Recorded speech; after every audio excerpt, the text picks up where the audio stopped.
안녕하세요. 저는 30대 중반 여자입니다.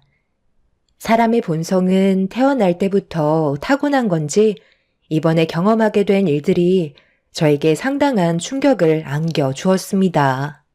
남편과 결혼 생활한 지 5년 정도 되었는데요. 몇 달 전에 아주버님이 40대의 늦은 결혼식을 올렸어요. 워낙 일이 바빠서 정신없이 살아오시다가 좋은 여자를 만나 결혼에 골인하셨죠.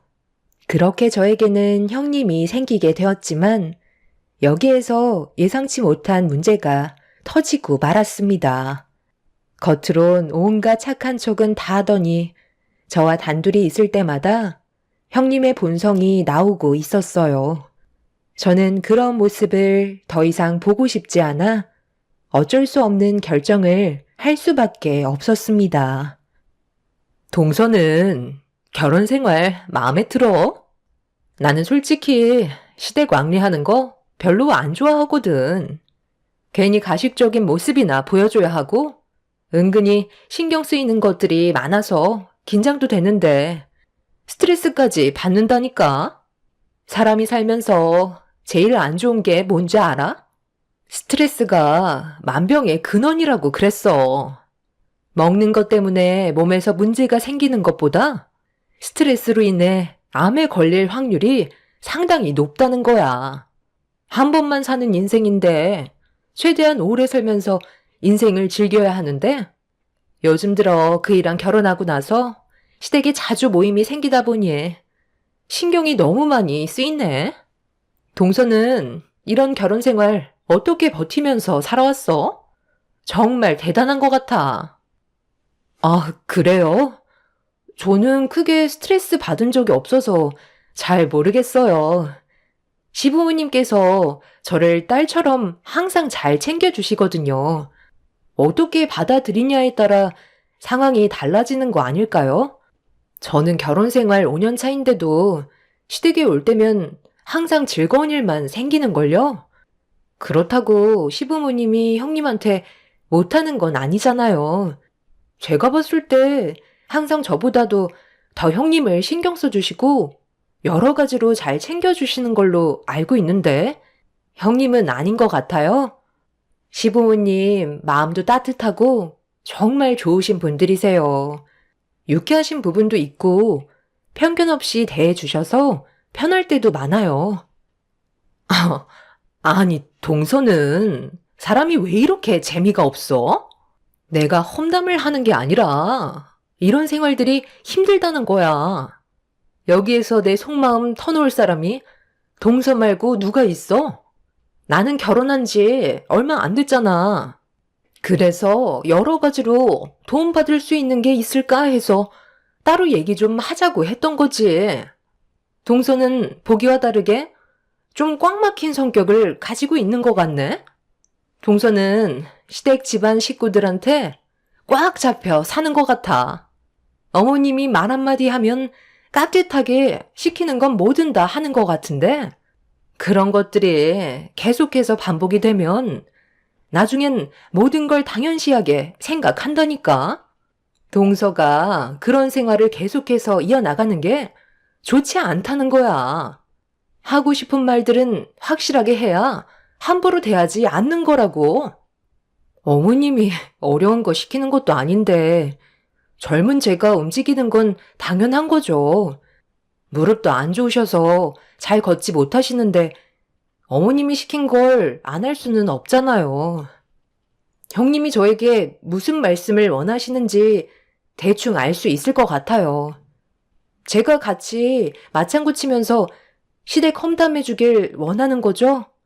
형님 결혼한 지 이제 몇 달밖에 안 됐는데 벌써부터 사소한 거에 대해 불만을 가지시면 나중엔 어떡하려고 그래요. 최대한 좋게 생각하시는 게 정신 건강에도 좋은 거죠. 저도 처음 시집와서 적응 기간이 필요했었는데 시부모님 뵐수록 정말 따뜻한 분들이라는 걸 느낄 수 있었어요. 형님도 차차 적응되실 거예요. 좋게 생각하세요. 제가 서둘러 자리를 피하자 형님의 얼굴은 일그러진 상태로 저를 바라보고 있었어요. 계속해서 얘기해봤자 좋은 말은 나오지 않을 것 같아 자리를 피하게 되었던 거죠. 최대한 좋은 쪽으로 새 식구가 된 형님과의 좋은 관계를 유지하고 싶었는데 단둘이 있을 때면 어김없이 나오는 형님의 안 좋은 성격은 오히려 저에게 스트레스로 다가오고 있었어요.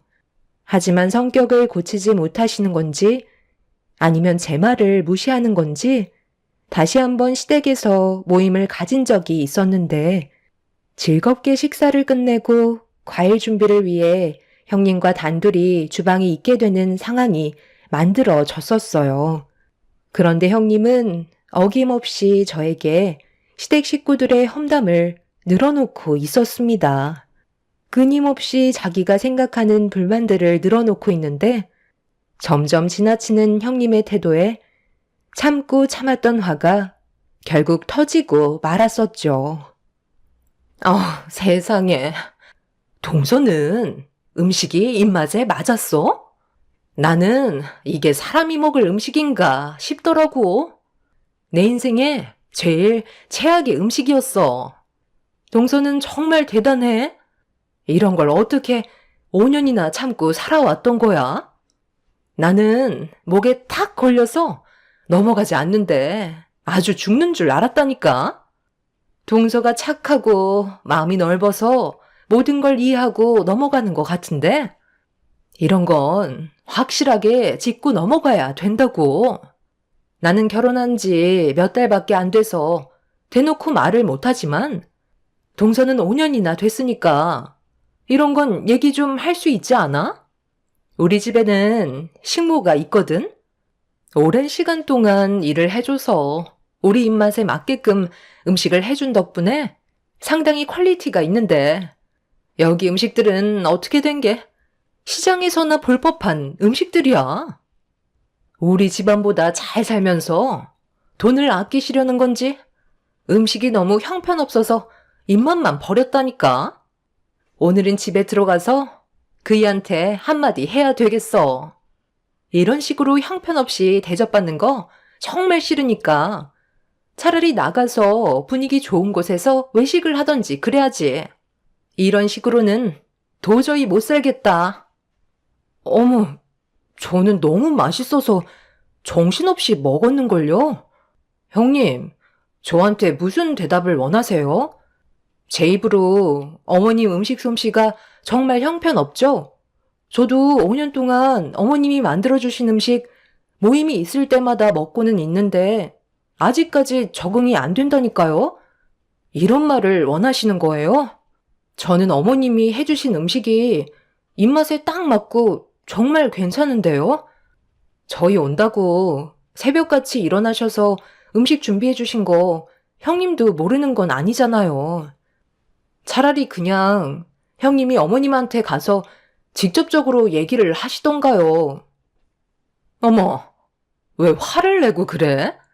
나는 그냥 마음에 안 드는 것들 얘기한 것뿐인데 내가 원래 속으로 담아두는 성격이 아니라서 누군가한테 말을 해야 될 것 같고 여기에서 내 속마음 털어놓을 사람이 동서밖에 없는데 그 정도는 받아줄 수 있는 거 아니야?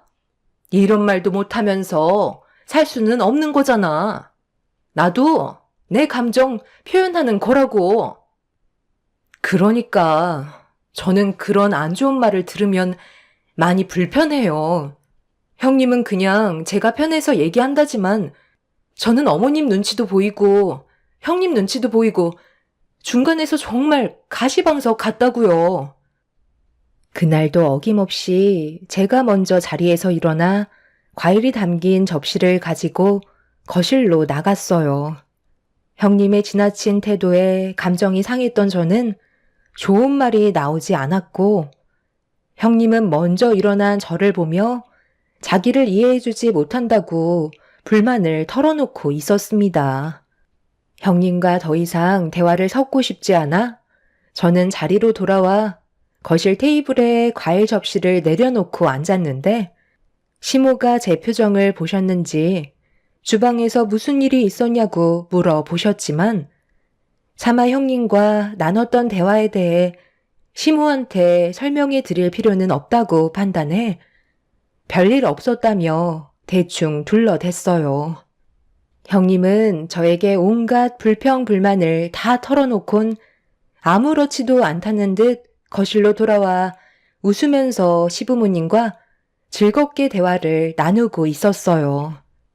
그 모습을 지켜보고 있던 저는 가까이 하면 좋은 영향을 받지 않을 것 같은 느낌이 들게 되었고, 그때부터 시댁에 모임이 있을 때면 형님과 단둘이 있게 되는 자리는 최대한 만들지 않고 피하는 게 제일 좋은 방법인 것 같았어요.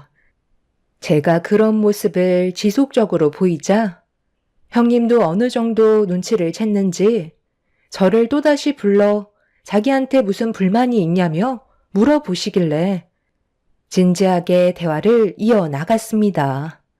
형님은 제 말에 기분이 나빴는지 저에 대한 불만도 늘어놓기 시작하면서 안 좋은 말들이 계속해서 오고 가고 말았습니다. 동서, 요즘 왜 그래? 나한테 불만이라도 있어? 저번에 내가 어머님 험담한 것 때문에 그래? 그 정도는 누구나 할 수 있는 거야. 그것 가지고 이렇게까지 문제 삼으면 서로에 대한 안 좋은 감정만 생기게 될 뿐이라고. 그냥 한 귀로 듣고 흘려버리면 되는 거 아니야? 동서가 그 정도는 해줄 수 있잖아. 제가 불편하다고 하는 건 형님도 좀 자제해 주시면 좋잖아요. 그렇게 되면 저는 또 다른 스트레스가 생기게 되는 거예요. 서로 좋은 말만 해도 시간이 아까운데 굳이 안 좋은 말들을 늘어놓을 필요가 있겠어요? 형님이 자꾸 그런 말 하시면 저조차도 시댁에 오는 게 힘들어져서 그래요. 그래서 차라리 같이 함께 모이는 자리를 피하는 게 좋을 것 같다고 생각해서 형님과의 거리를 둔 것뿐이에요. 제가 직접적으로 이런 문제가 있다고 얘기하는 것보단 피하는 게 상처를 덜 받으실 것 같아 판단한 거니 이해해 주세요. 나 참, 내가 이런 말 안 하려 했는데, 동서, 나보다 잘났어? 별로 대단한 것도 없으면서 지금 나를 가르치려 드는 거야? 내가 동서보다 훨씬 많은 것들을 경험했고 지식 또한 상당히 많이 차이 난다고. 대기업도 아니고 일반 중소기업 사무직에서 일하는 동서가 어떻게 이런 집안의 남자를 붙잡았는지 모르겠지만 지금 상당히 안 어울리는 행동인 거 알아? 내가 이 집에 큰 며느리로 들어왔으면 깍듯하게 행동해야지. 아주 나랑 맘먹으려 드네. 한 번만 더 내가 하는 말에 불만을 가지면 앞으로의 결혼 생활 상당히 피곤해질 줄 알아. 보잘것도 없는 집안이 어디서 의사 집안을 가르치려 들어? 의사면 뭐해요? 형님이 하는 행동을 봤을 때 아직 한참 더 배워야 할 것 같아 한마디 했던 것뿐인데 그게 그렇게 기분이 나쁘셨어요? 그럼 형님이 저에게 본이 되는 모습을 보여주셔야 제가 형님 대접을 해드리죠. 아직까지는 그런 마음이 생기지가 않네요. 그리고 남의 집안 함부로 판단하지 마세요. 이 집에 어울리지도 않는데도 내가 대우 좀 해주니까 만만해 보이나 본데 적당히 나불거리는 게 좋을 거야. 내 성격 건들면 동서는 아주 험한 꼴 보게 될 줄 알아. 너희들 지금 뭐 하는 짓이야? 갑자기 왜 싸우고 그래? 요즘 들어 뭔가 느낌이 별로 좋지 않더니만 너희들 나 몰래 서로 계속 이런 감정을 가지고 있었니? 어머님, 동서가 글쎄 자기가 며느리로 먼저 들어왔다고 저를 형님 대우 안 해준다잖아요. 제가 그런 말을 들으면 얼마나 마음이 아픈 줄 아세요? 저는 동서랑 잘 지내고 싶은 마음에 계속 접근하려 했는데 동서는 그런 저를 무시하고 가르치려 들고 똑바로 행동하라면서 어머님 안 보실 때 온갖 막말을 늘어놓았다고요. 결혼 생활이 이렇게 힘든 줄 몰랐어요. 어머님한테만 이쁨 받으면 되는 줄 알았는데 먼저 시집온 동서한테까지 잘 보여야 하나 봐요. 형님의 이중적인 성격에 당황한 저는 아무 말도 하지 못하고 있었습니다. 저에게는 시모의 온갖 험담을 다 하더니 앞에서는 오히려 가식적인 모습을 보여주고 있는 형님의 행동들이 너무 당황스러워 쳐다만 보고 있었는데 시모는 형님이 보는 앞에서 저에게 화를 내기보단 저를 따로 방으로 데리고 가셨어요. 네가 그런 성격이 아니라는 거 나는 잘 알고 있다. 우리가 함께 생활해 온 지 벌써 5년이 넘었는데 내가 그 정도도 모르겠니? 도대체 뭐가 문제야? 네가 이렇게까지 얼굴 붉히면서 화를 낸 적이 단 한 번도 없었잖아. 앞으로 서로 계속 얼굴 보면서 지내야 할 텐데 오해가 있으면 풀어야 하지 않겠어? 모든 것들을 어머님께 말을 할 수가 없어요. 좋은 대화도 아니었는데 어머님까지 상처받는 건 원하지 않거든요. 형님은 겉과 속이 전혀 다른 사람이에요. 이중적인 모습을 보고 너무 많이 놀랐었어요. 방금 형님이 어머님한테 저에 대해 얘기한 것들 전부 다 거짓이에요. 겉으론 아닌 척하지만 속으론 다른 생각을 가지고 있는 사람이라고요. 아무래도 아주버님이 결혼을 잘못한 것 같아요. 의사 집안이라고 해서 모든 사람들이 학식에 맞는 좋은 성격을 가지고 있는 건 아닌가 봐요. 제가 봤을 때 형님은 지금 진짜 성격을 최대한 많이 숨기고 있는 것 같아 보여요. 결혼한 지 얼마 되지 않았기 때문에 아무래도 그렇겠죠. 정말 큰 며느리가 방금 나한테 했던 말들이 전부 거짓이었다는 거야? 아니 세상에. 일단 좀 더 지켜보도록 하마. 정말 우리 집안에 문제를 일으킬 정도로 안 좋은 성격을 가지고 있다면 내 큰아들한테도 이 사실을 알려야 하지 않겠니? 만약 단둘이 있게 되는 시간이 주어진다면 최대한 많은 것들을 녹음해 두고 기회를 엿보는 게 좋을 것 같으니 무슨 일이 있을 때마다 나한테 전부 다 알려줘라. 잘못 들어온 돌을 빼내는 것도 내 역할이니 더 오랜 시간이 걸리기 전에 해결 방법을 찾는 게 좋을 것 같다. 내가 봤을 때 큰며느리는 싹싹하니 성격도 참 좋아 보이더구만. 그 뒤에 진짜 본성이 있었구나. 일단 한 번만 더 지켜보자. 시모는 제가 남을 함부로 대하는 사람이 아니라는 걸 잘 알고 계셨는지 따로 부르셔서 어떤 상황이었는지 물어보셨죠. 시모에게 형님이 저에게 했던 말들을 전부 다 털어놓고 싶었지만 시모가 상처를 받게 될까봐 최대한 침착하게 풀어나가면서 형님이 어떤 사람인지에 대해 설명드리게 되었어요.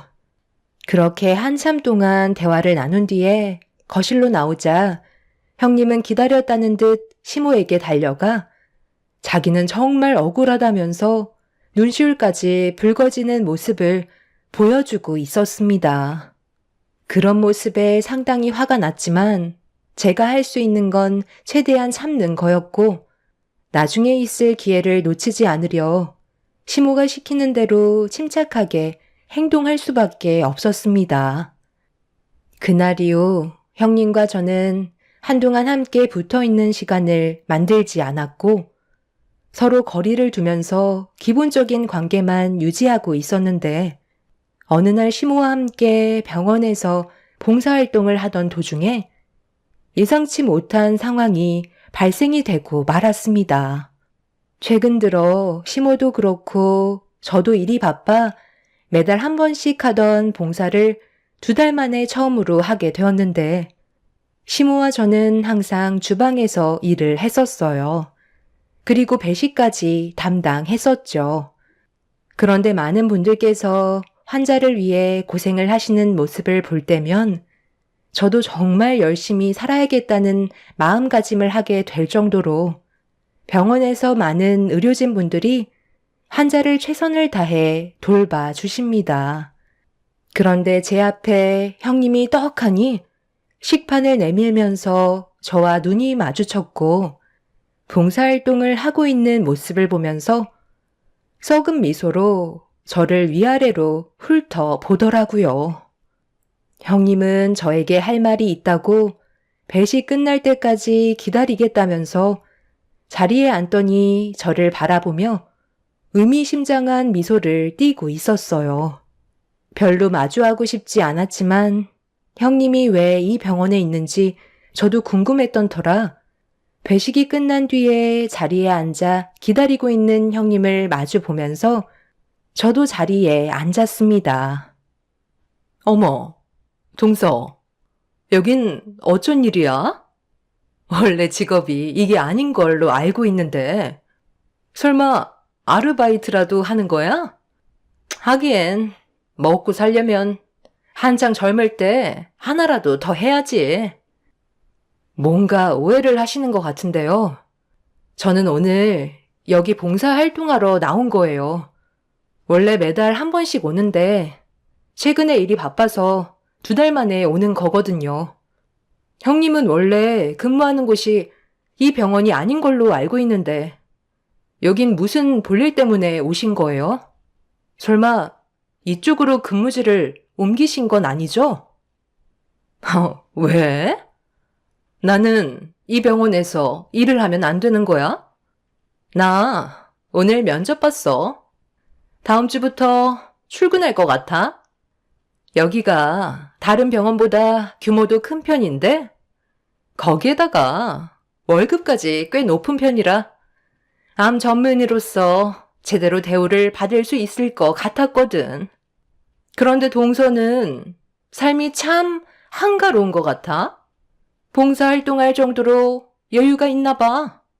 이럴 시간에 돈이라도 한 푼 더 벌어야 하지 않겠어? 요즘 누가 봉사활동해? 정말 쓸데없는 짓만 골라서 하는 동서 인생도 참 안타깝다. 동서는 봉사활동한다고 나온 거지? 그런데 그건 정말 잘못된 생각이야. 주방에서 일을 하고 있는 사람들은 월급 받으면서 일을 하고 있잖아. 그 사람들이 쉬면 되겠어? 놀 시간을 만들어주면 안 된다니까. 돈 주고 고용하는 사람 입장에선 놀고 있는 모습 보면 얼마나 화가 나겠냐고. 그러니 쓸데없이 남들 좋은 일 시키지 말고 차라리 우리 부모님 집에서 일을 하는 게 어때? 최근에 우리 식모가 건강 상태가 안 좋아졌거든. 그래서 그만두겠다고 하는데 너무 화가 나더라고. 지금까지 편하게 먹고 살게 해줬는데 벌만큼 벌었다고 그만두려고 하길래 내가 한 소리 했거든. 그러니까 나한테 뭐라고 하는지 알아? 자기 좀 살려달래. 아들 결혼하는 건 보고 세상 떠나야 하지 않겠냐면서 갑자기 내 다리를 붙잡더라고. 그래서 무슨 이유 때문인지 물어보니까 뭐라고 하셨는지 알아? 정말 웃긴 게 췌장암 말기라더라. 내가 암 전문의 의사니까 고쳐줄 수 있는 거 아니냐고. 눈물 흘리면서 애원을 하는데 얼마나 꼴사납던지 그 자리에서 그냥 내쳐버렸어. 지금까지 잘 먹고 잘 살게 해줬으면 됐지. 이제는 병까지 고쳐 달랜다. 돈 있냐고 물어보니까 뭐라는 줄 알아? 빚 갚는데 다 써서 췌장암만 고치면 평생 우리 집에서 무상으로 몸 바쳐 일을 하겠다는 거야. 그런데 내가 뭐라고 그랬는 줄 알아? 당장 내 집에서 나가라고 했어. 세상 떠나든지 말든지 알아서 하라고 했지. 의사는 병원에서만 의사지. 집에서까지 의사이고 싶지는 않거든. 살려달라고 오열을 하는데 그 식모가 우리 집에 20년을 있었는데 음식 하나는 정말 잘했지만 병 걸렸으니 뭐 어쩌겠어. 갈 사람은 빨리 가야지. 괜히 명줄 붙잡고 있어봤자 어차피 췌장암은 가망이 없는 병이라 굳이 힘을 뺄 필요가 없어. 그래서 나는 웬만하면 췌장암으로 오는 환자는 그냥 포기하라고 그래. 인생 몇 년 더 살려고 발버둥 쳐봤자 돈이 더 많이 나가니까 그 돈 아껴서 가족들한테 보탬이 되는 게 좋을 것 같다고 하거든. 이참에 동서 우리 부모님 집에서 식모살이 어때? 월급 300 줄게. 이 정도면 정말 괜찮은 조건 아니야? 이 말 하려고 부른 거야. 의사라는 사람이 병을 앓고 있는 환자에게 절망을 안겨주는 말들과 행동을 거침없이 했다는 거에 너무 화가 났었어요. 저는 더 이상 형님의 말을 듣고 싶지 않았고 이런 사람과 한 식구가 된다는 거에 온몸에 소름이 돋았습니다. 저는 그 자리에서 저희 아빠한테 전화를 걸었어요. 그리고 형님이 보는 앞에서 아빠에게 채용 명단에 있는 형님의 이름인 강명희 명단을 빼라고 부탁을 하게 되었습니다. 저를 빤히 쳐다보며 당황한 얼굴을 하고 있던 형님이 뭐 하는 거냐고 말을 더듬으면서 병원장이 무슨 저희 아빠냐고 웃음을 참지 못하더라고요.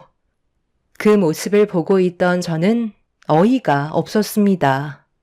제가 정색을 하면서 형님을 바라보자 그제서야 사태의 심각성을 알았는지 굳어진 얼굴로 저를 바라보던 순간 시모가 주방에서 일을 마치셨는지 저와 형님이 앉아있는 모습을 발견하시곤 다가오셨어요. 어머님, 동서 머리가 어떻게 됐나 봐요. 여기 병원장님이 동서의 아버님이라는데 아니잖아요. 제가 알기론 동서네는 평범한 가정에서 자라온 걸로 알고 있었는데 아니었나요? 지금 뭐가 어떻게 된 거죠? 어머님은 알고 계실 거잖아요. 동서가 지금 병원장님께 전화를 했는지 채용 명단에 있던 제 이름을 빼달라고 했다니까요. 너는 우리 집 며느리로 들어온 지 얼마 되지 않아서 아직 많은 것들을 파악하지 못했겠지만 작은 며느리는 아빠가 둘이나 된다. 우리가 왜 이 병원에서 봉사활동을 하겠니? 여기 병원장님이 작은 며느리의 양아버지다. 어렸을 적에 입양을 하셔서 성인이 될 때까지 키워주셨지. 아무런 조건 없이 며느리를 당신 딸로 생각하며 키워주셨는데 얼마나 감사하겠니? 그래서 시간이 될 때면 병원에서 봉사활동이라도 하면서 일을 도왔던 거야.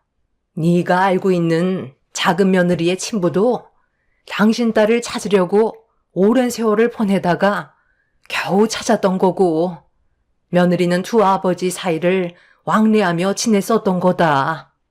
개인적인 집안 사정을 모두 털어놓기에는 워낙 복잡한 일들이라 며느리로 들어온 지 얼마 되지 않은 너한테 얘기하기에는 시간이 필요했던 부분인데 무슨 일이 있었던 거니? 어머님, 더 이상 할 얘기도 없어요. 형님은 아직 사람이 덜 된 것 같아요. 암 전문의 의사라면서 하는 말과 행동들은 의사로서 자질이 상당히 떨어지는 사람이더라고요. 저는 시모의 말대로 형님과 마주보고 앉았을 때 대화 내용을 녹음하고 있었어요. 그리고 녹음된 파일을 시모에게 들려주었고 형님은 얼굴이 사색이 돼선 난처한 표정을 보이고 있었습니다. 저는 두 아빠와 함께 왕래를 하며 지내고 있었어요. 갓난아기일 때 고아원에 버려졌었는데 그때 저를 입양해 주신 분이 지금의 병원장으로 계신 분이죠. 20살 때까지 보살핌을 받으며 잘 살아오고 있었는데 어느 날 처음 본 한 남성분이 저희 집에 찾아왔고 양아빠와 한참 동안 대화를 주고받으셨을 때 저를 찾아오신 분이 친아빠인 걸 알 수 있었습니다. 오랜 시간 찾아 헤맸었는데 그때 당시 친엄마가 사고로 세상을 떠남과 동시에 친할머니께서 친아빠가 저를 혼자 키우는 고생을 보고 싶지 않아 몰래 고아원에 두고 왔었다는 걸 듣게 되었었죠. 그때부터 친아빠는 저를 찾기 위해 끊임없이 노력했었고 그 결과 제가 성인이 되었을 때 만날 수 있게 되었습니다. 그렇게 양아빠와 친아빠 사이를 왕래하면서 지내왔었고 지금까지 행복하게 잘 살고 있었어요. 양아빠는 워낙 일이 바쁘셔서 얼굴 한번 뵙는 것도 쉽지 않았었죠. 친아빠는 평범한 삶을 살고 계셨고 저를 찾기 위해 홀로 살아온 세월이 길어지시면서 재혼을 하지 못하신 상태로 지내셨기 때문에 친아빠와 함께 보내는 시간이 점점 더 많은 비중을 차지하게 되었고 형님은 친아빠의 얼굴을 먼저 봤었기 때문에 양아빠의 존재를 알고 있지 못했었죠. 결혼한 지 얼마 되지 않은 형님한테 저희 집안 사정을 전부 얘기하고 싶지 않았어요. 그리고 시댁 집안 식구들 또한 제 집안 사정을 함부로 얘기하지 않았죠. 제 입으로 모든 걸 얘기할 때까지 기다려 주셨습니다. 그래서 형님은 병원장으로 계신 저희 양아빠의 존재를 알 수 없었고 그런 상황 속에 저에게 거침없이 막말을 뱉으면서 후회되는 길을 걷고 있던 거였죠. 양아빠는 무슨 상황인지 저에게 침착하게 물어보시길래 형님의 실체가 담겨있는 녹음된 내용에 대해 전부 다 들려드렸고 의사의 자질을 갖추지 못한 형님의 행동을 아빠는 받아들일 수 없다며 형님을 채용 명단에서 제외를 시켰습니다. 그리고 이 문제로 시모 또한 상당히 심각하게 생각을 하고 계셨어요. 형님은 본심이 아니라고 했었지만 누가 봐도 형님은 인간 이하로밖에 안 보였었죠. 심각해진 분위기 속에서 시댁의 온 가족이 한자리에 모였었는데 제일 늦게 도착한 아주버님이 갑자기 형님의 뺨에 손을 올려 붙이면서 핸드폰을 꺼내 들었고 잠시 뒤 형님이 누군가와 통화하는 목소리가 거실에 울려 퍼지고 있었습니다. 그리고 온 가족이 경악을 하고 말았죠. 뭐? 어머님이나 아버님이 암에 걸리면? 무슨 말을 더 해주겠어. 그냥 가망 없습니다가 최고지. 쓸데없이 고치려고 들쑤셔봤자 좋아지기는커녕 오히려 힘만 빠진다니까. 내가 암 전문의 의사인데 내 말을 믿지 누구 말을 믿겠어? 어느 정도 신용은 하겠지만 살리겠다고 모든 걸 쏟아붓지는 않겠다는 거야. 너도 알지? 내가 시댁에 가는 걸 얼마나 싫어하냐? 가식 떠는 것도 얼마나 짜증이 나는데. 그이랑 결혼했으면 단둘이 살면 되는 거지. 왜 이렇게 바쁜 사람 불러서 쓸데없이 저녁을 먹는 건지 모르겠어. 음식이 맛이라도 좋으면 몰라. 내 인생에 최악의 음식이라니까. 오바이트 쏠리는데 이런 음식을 여태껏까지 먹고 살았다는 게 너무 끔찍해. 두 분 다 건강해 보여서 암은 절대 안 걸릴 것 같아. 만약에 안 걸리면 손을 쓰는 척 하면서 최대한 빨리 떠날 수 있도록 해주는 게 내가 편해지는 길일 것 같아. 사람 인생 별거 없어. 나이 먹고 세상 떠나던가, 병 걸려 세상 떠나던가, 둘 중 하나야. 나는 아버님이랑 어머님이 사고로 세상 떠나셨으면 좋겠는데? 그런 일은 언제 오나 몰라. 속 편하게 살고 싶다. 그게 내가 바라는 거야. 너는 결혼하지 마. 생각보다 피곤한 일들이 더 많아지는 것 같아. 시간을 다시 돌린다면 나는 그냥 솔로로 사는 걸 선택하겠어. 그게 지금 내가 바라는 거다.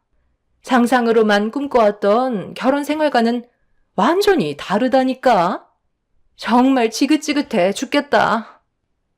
형님이 아침에 베란다에서 커피 한잔하며 지인분과 나눴던 통화 내용을 아주버님이 듣게 되었고 너무 충격적이라 떨리는 손으로 녹음을 했지만 현실을 받아들이기가 너무 힘이 들었던 아주버님은 혼란스러웠고 시간이 필요해 아무것도 못하고 있었어요.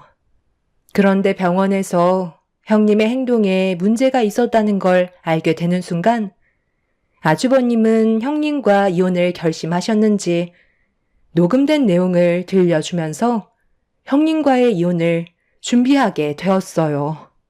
한 사람이 잘못 들어와 집안을 흐트려 놓았지만 아주버님의 선택으로 형님과의 인연을 끊어 버렸고 두 분이 이혼을 하면서 저희 집에는 다시 평화가 찾아오게 되었습니다. 형님은 이혼하는 동안에 진짜 성격이 나오게 되면서 막말을 퍼부었지만 저희 가족은 조금도 동요하지 않았어요. 쓰레기를 상대할 가치가 없기 때문이죠. 저희가 이런 사실을 묵인하고 지내왔었다면 형님은 저희 집안을 무너뜨렸을 테고 온 가족이 상처로만 남아 있었겠지만 가족 모두가 빠른 판단으로 움직였기 때문에 큰 문제 없이 해결할 수 있었습니다. 최근에 소문으론 해외여행을 다녀온 후로 전염병에 걸려 현재 중증으로 입원 중이라곤 하는데 생명이 위태로운지는 확인을 해볼 수가 없어 여기까지만 알고 있습니다. 본인은 살고 싶은지 입원해서 치료를 받고 있는 모습이 참 어이가 없네요. 그 사람의 생사는 조만간 또다시 소식을 들을 수 있겠죠. 앞으로 저희 가족이 언제나 행복한 길만 걸었으면 좋겠습니다. 여러분들께서도 좋은 일만 가득하시길 바랄게요. 감사합니다. 안녕하세요. 저는 결혼 3년 차 된 30대 중반 여자입니다. 얼마 전에 상가 인테리어 견적 의뢰가 들어와서 잠깐 시장에 들른 적이 있었어요. 별로 가고 싶지 않았지만 그래도 일이기 때문에 어쩔 수 없이 그곳을 지나쳐야만 했어요.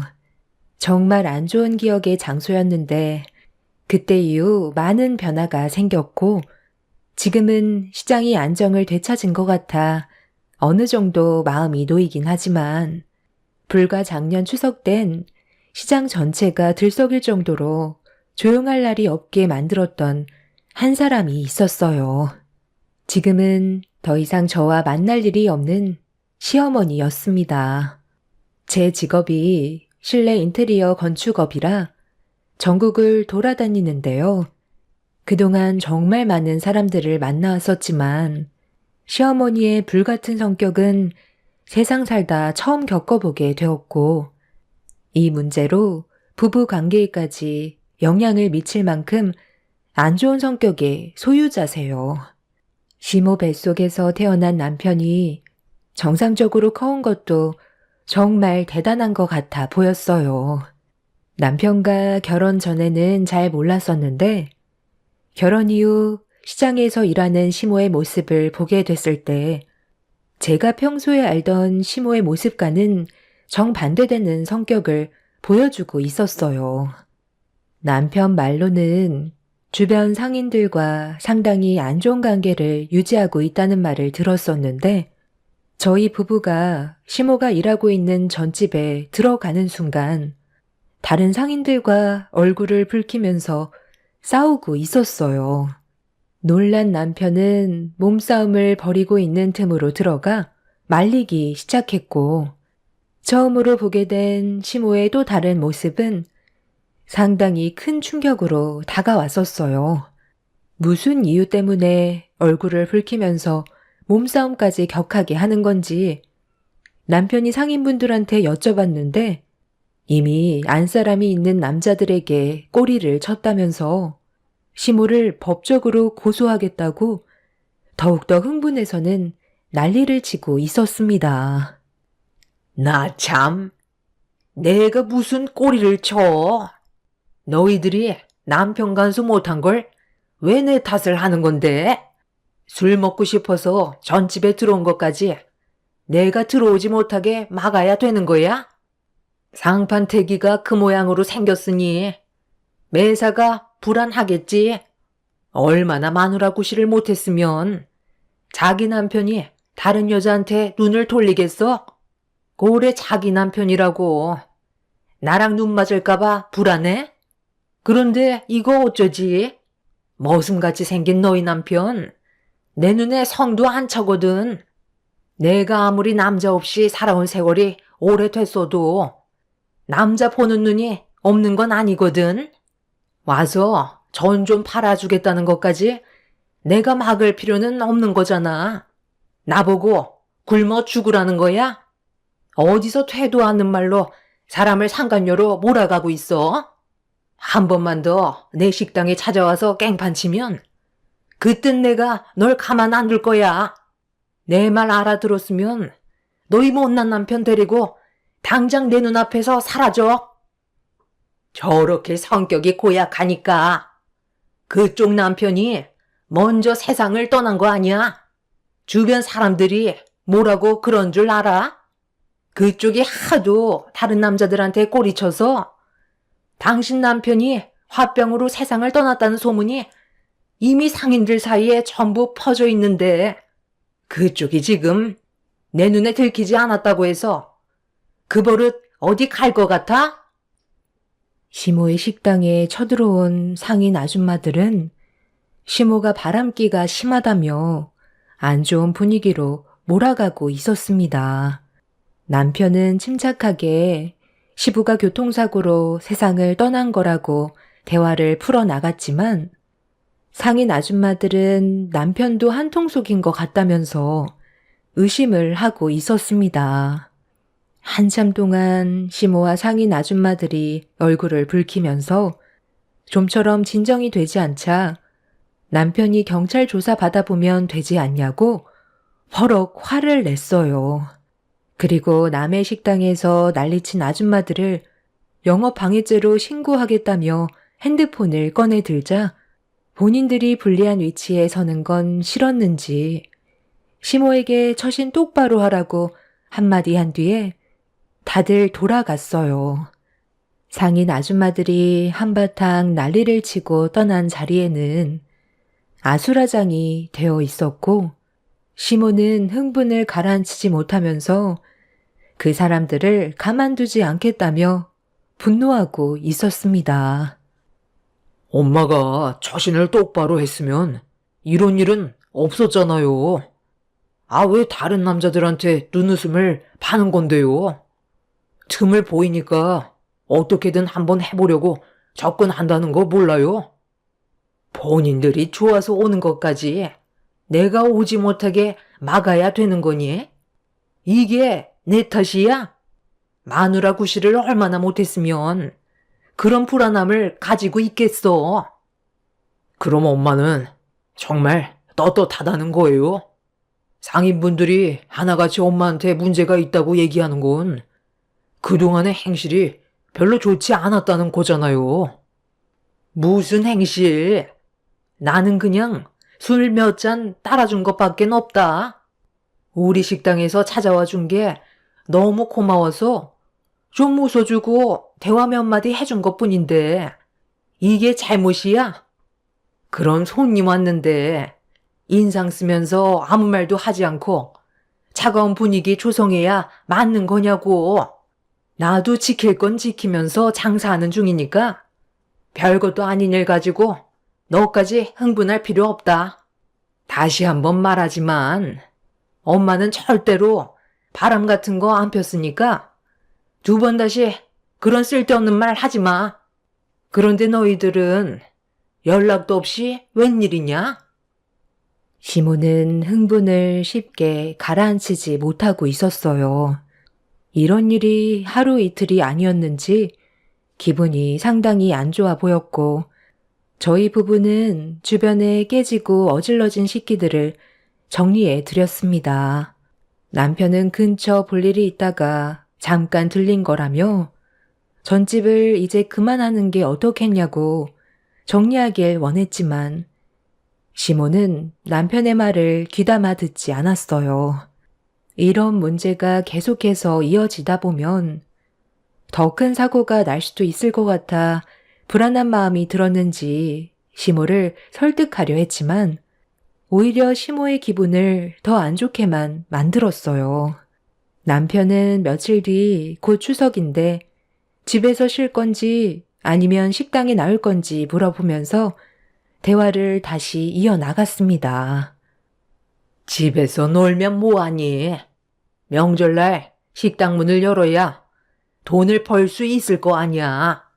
다른 식당과 달리 전집은 명절날 제일 바쁜 거 알면서 쉬라는 말이 나오니? 다른 집처럼 가족들끼리 여행이라도 가면 얼마나 좋아요. 이번에는 진지하게 생각 좀 해보세요.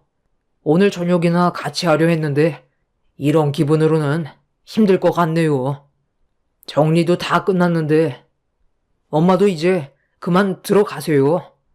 그리고 앞으로는 술 따라주거나 선 넘는 그런 행동은 삼가해 주시고요.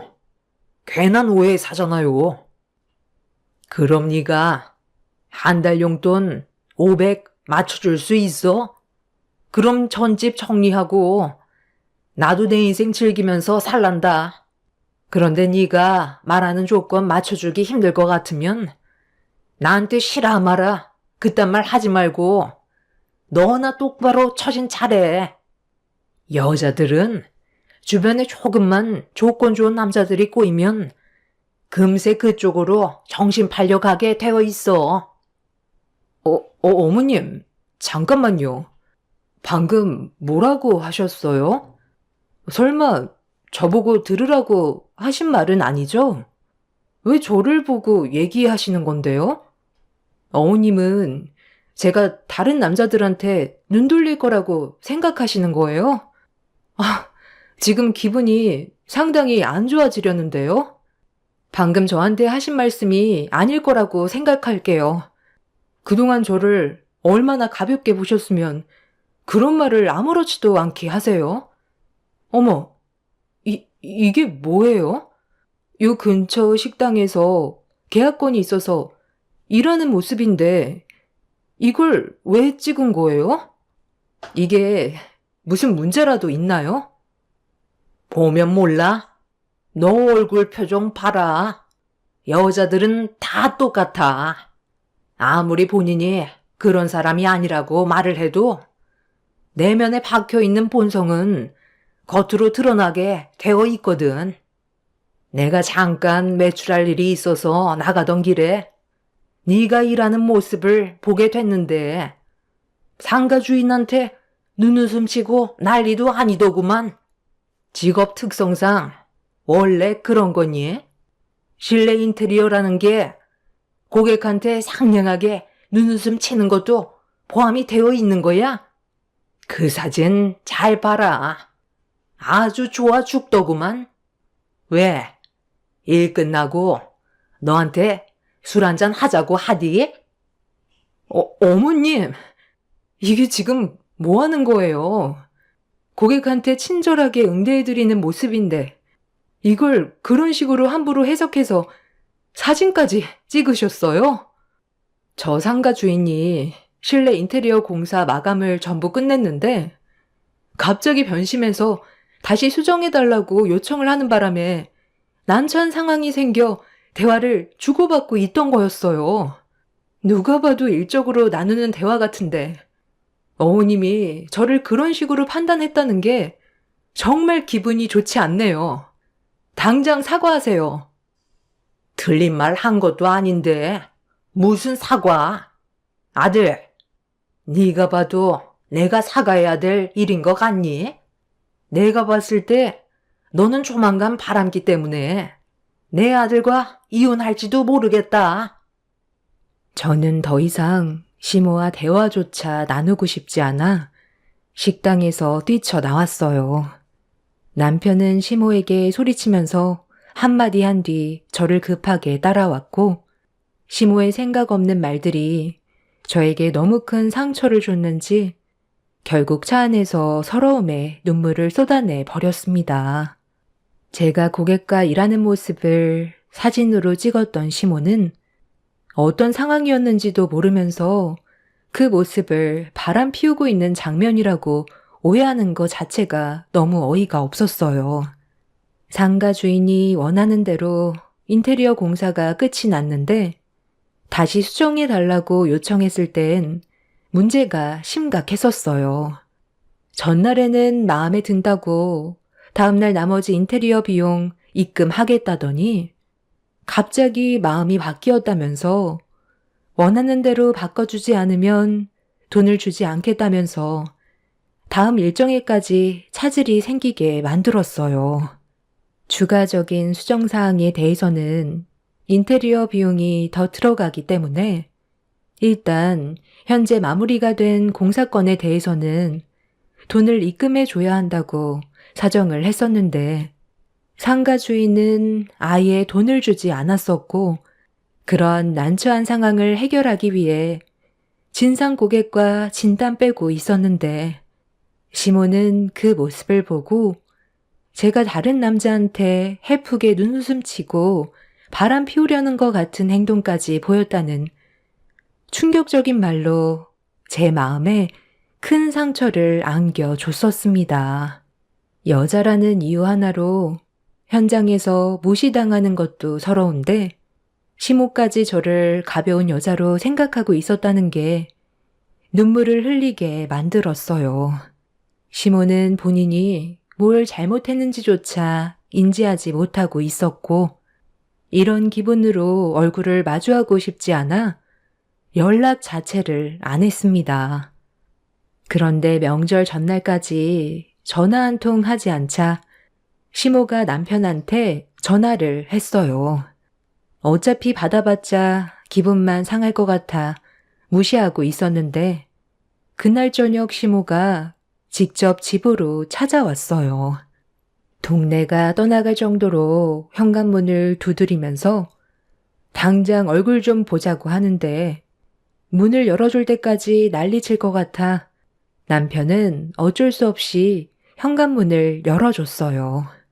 시모는 왜 전화도 안 받고 문자 보내도 연락 한 통 없냐면서 흥분을 가라앉히지 못하고 화를 내길래 남편이 침착하게 대화를 이끌어 나갔습니다. 저번에 식당에서 엄마가 이 사람에 대해 함부로 판단했던 거 아직 사과 안 하셨잖아요. 왜 이렇게까지 안 좋은 상황으로 계속 몰아가는 거예요? 저희가 전화를 받지 않는다는 건 그만큼 화가 났다는 건데 문 안 열어준다고 현관문이 부서질 정도로 두드리는 게 맞는 거냐고요. 언제까지 상황을 안 좋게 만들 거예요? 저번에 식당에서 며느리한테 했던 말 때문에 아직까지 이러는 거야? 내가 오해할 수도 있는 거지. 이 문제로 나랑 아예 연락 끊고 살려고 했었어? 어차피 어머님은 저한테 사과하실 마음 없잖아요.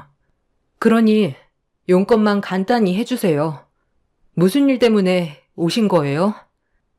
속 좁게 계속 이럴 거니? 그래, 용건만 간단히 하고 나가마. 내일 너희들 식당에 와서 일손 좀 도와줘야 되겠다. 이번에 처음 주문이 상당히 많이 들어와서 나 혼자선 주문 들어온 걸 전부 끝낼 수 없을 것 같아 부탁하는 거니. 내일 아침 일찍 식당으로 나와주면 좋겠다. 일에 대한 보수는 챙겨줄 테니 걱정하지 말고 그렇게 해줄 수 있지. 명절날 돈을 많이 벌어놔야 여유 있게 생활할 수 있으니 내일 꼭 식당으로 나와줬으면 좋겠다. 그럼 그렇게 알고 이만 가마. 글쎄요. 생각 좀 해봐야 할 것 같은데요. 방금도 말씀드렸잖아요. 지금 이 상태에서 용돈벌이 한답시고 저희가 전 부칠 기분이겠어요? 아, 그래. 내가 그땐 생각이 짧았다. 나는 네가 어떤 상황인지 모르니까 내 멋대로 상상했던 것 같은데 다음부터는 너한테 상처 주는 일 없을 거다. 내가 미안했다. 시모는 본인의 일을 위해서 어쩔 수 없이 억지로 저에게 사과하는 게 느껴졌어요. 제가 아무 말도 하지 않고 있자 시모는 몇 번이나 사과를 하셨고 앞으로 한두 번 볼 사이도 아닌데 계속 얼굴 붉히는 것보단 서로 좋게 풀자면서 계속 사정을 하길래 어쩔 수 없이 시모의 부탁을 받아줬어요. 다시는 실수하지 않겠다는 시모의 말을 믿어보기로 했었습니다.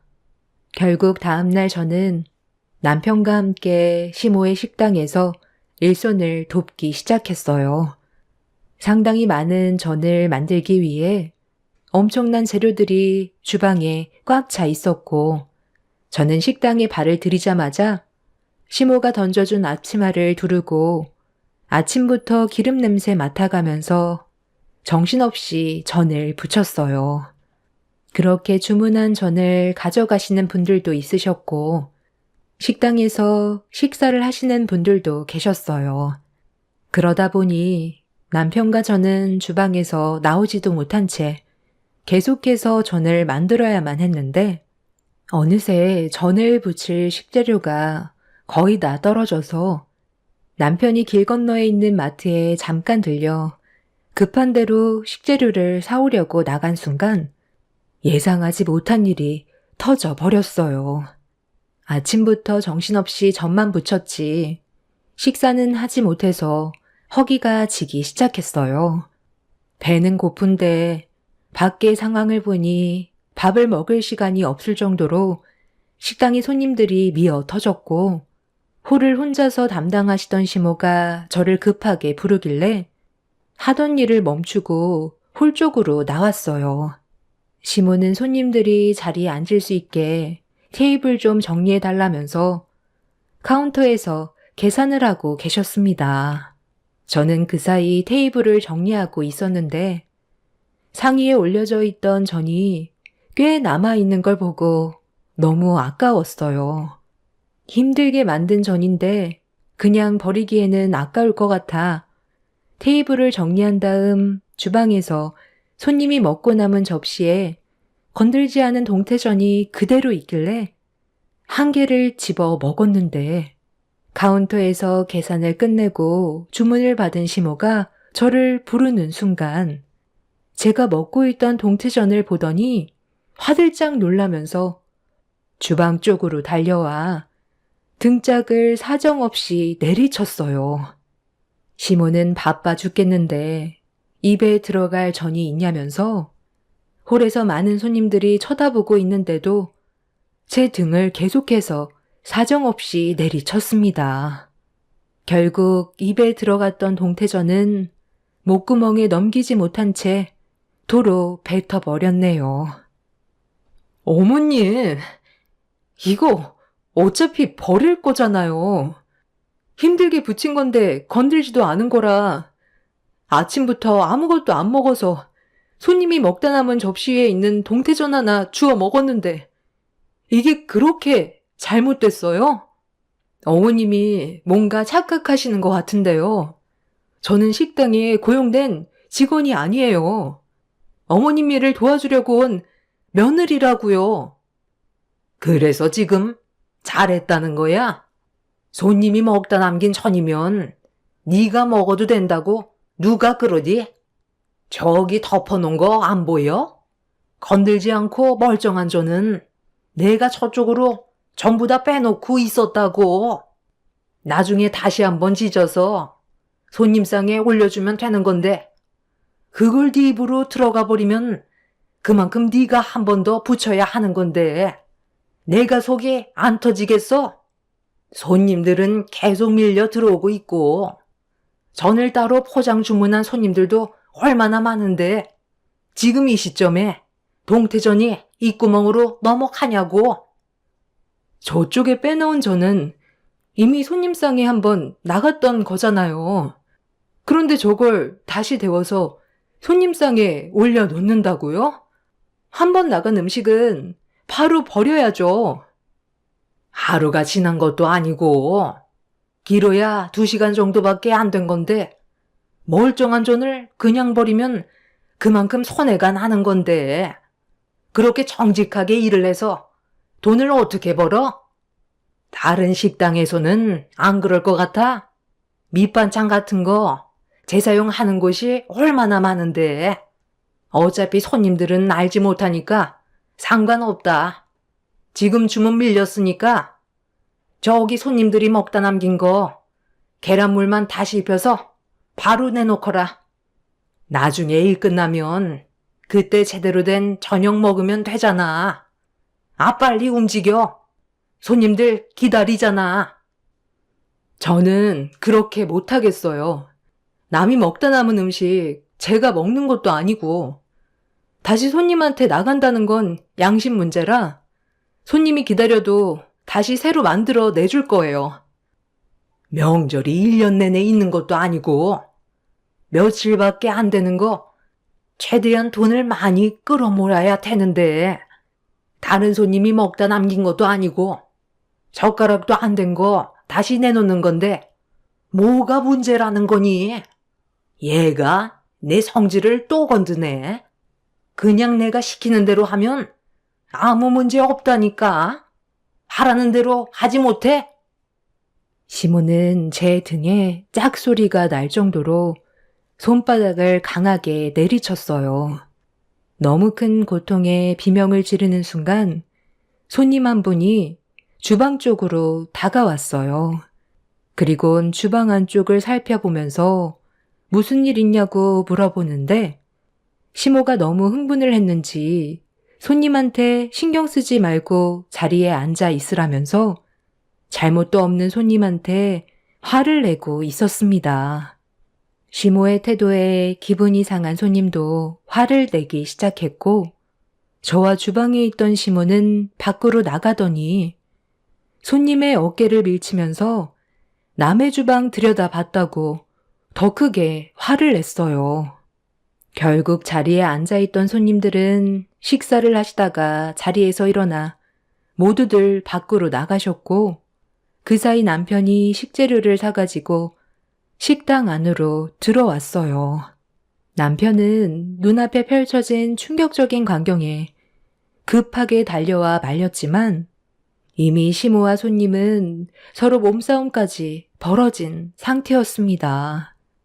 그런데 시모와 싸우고 있던 손님의 일행 중 한 분이 갑자기 시모의 팔을 강하게 붙잡곤 손가락에 껴져 있던 반지를 가리키면서 시모 본인 거냐고 물어보며 이상한 눈빛으로 바라보고 있었어요.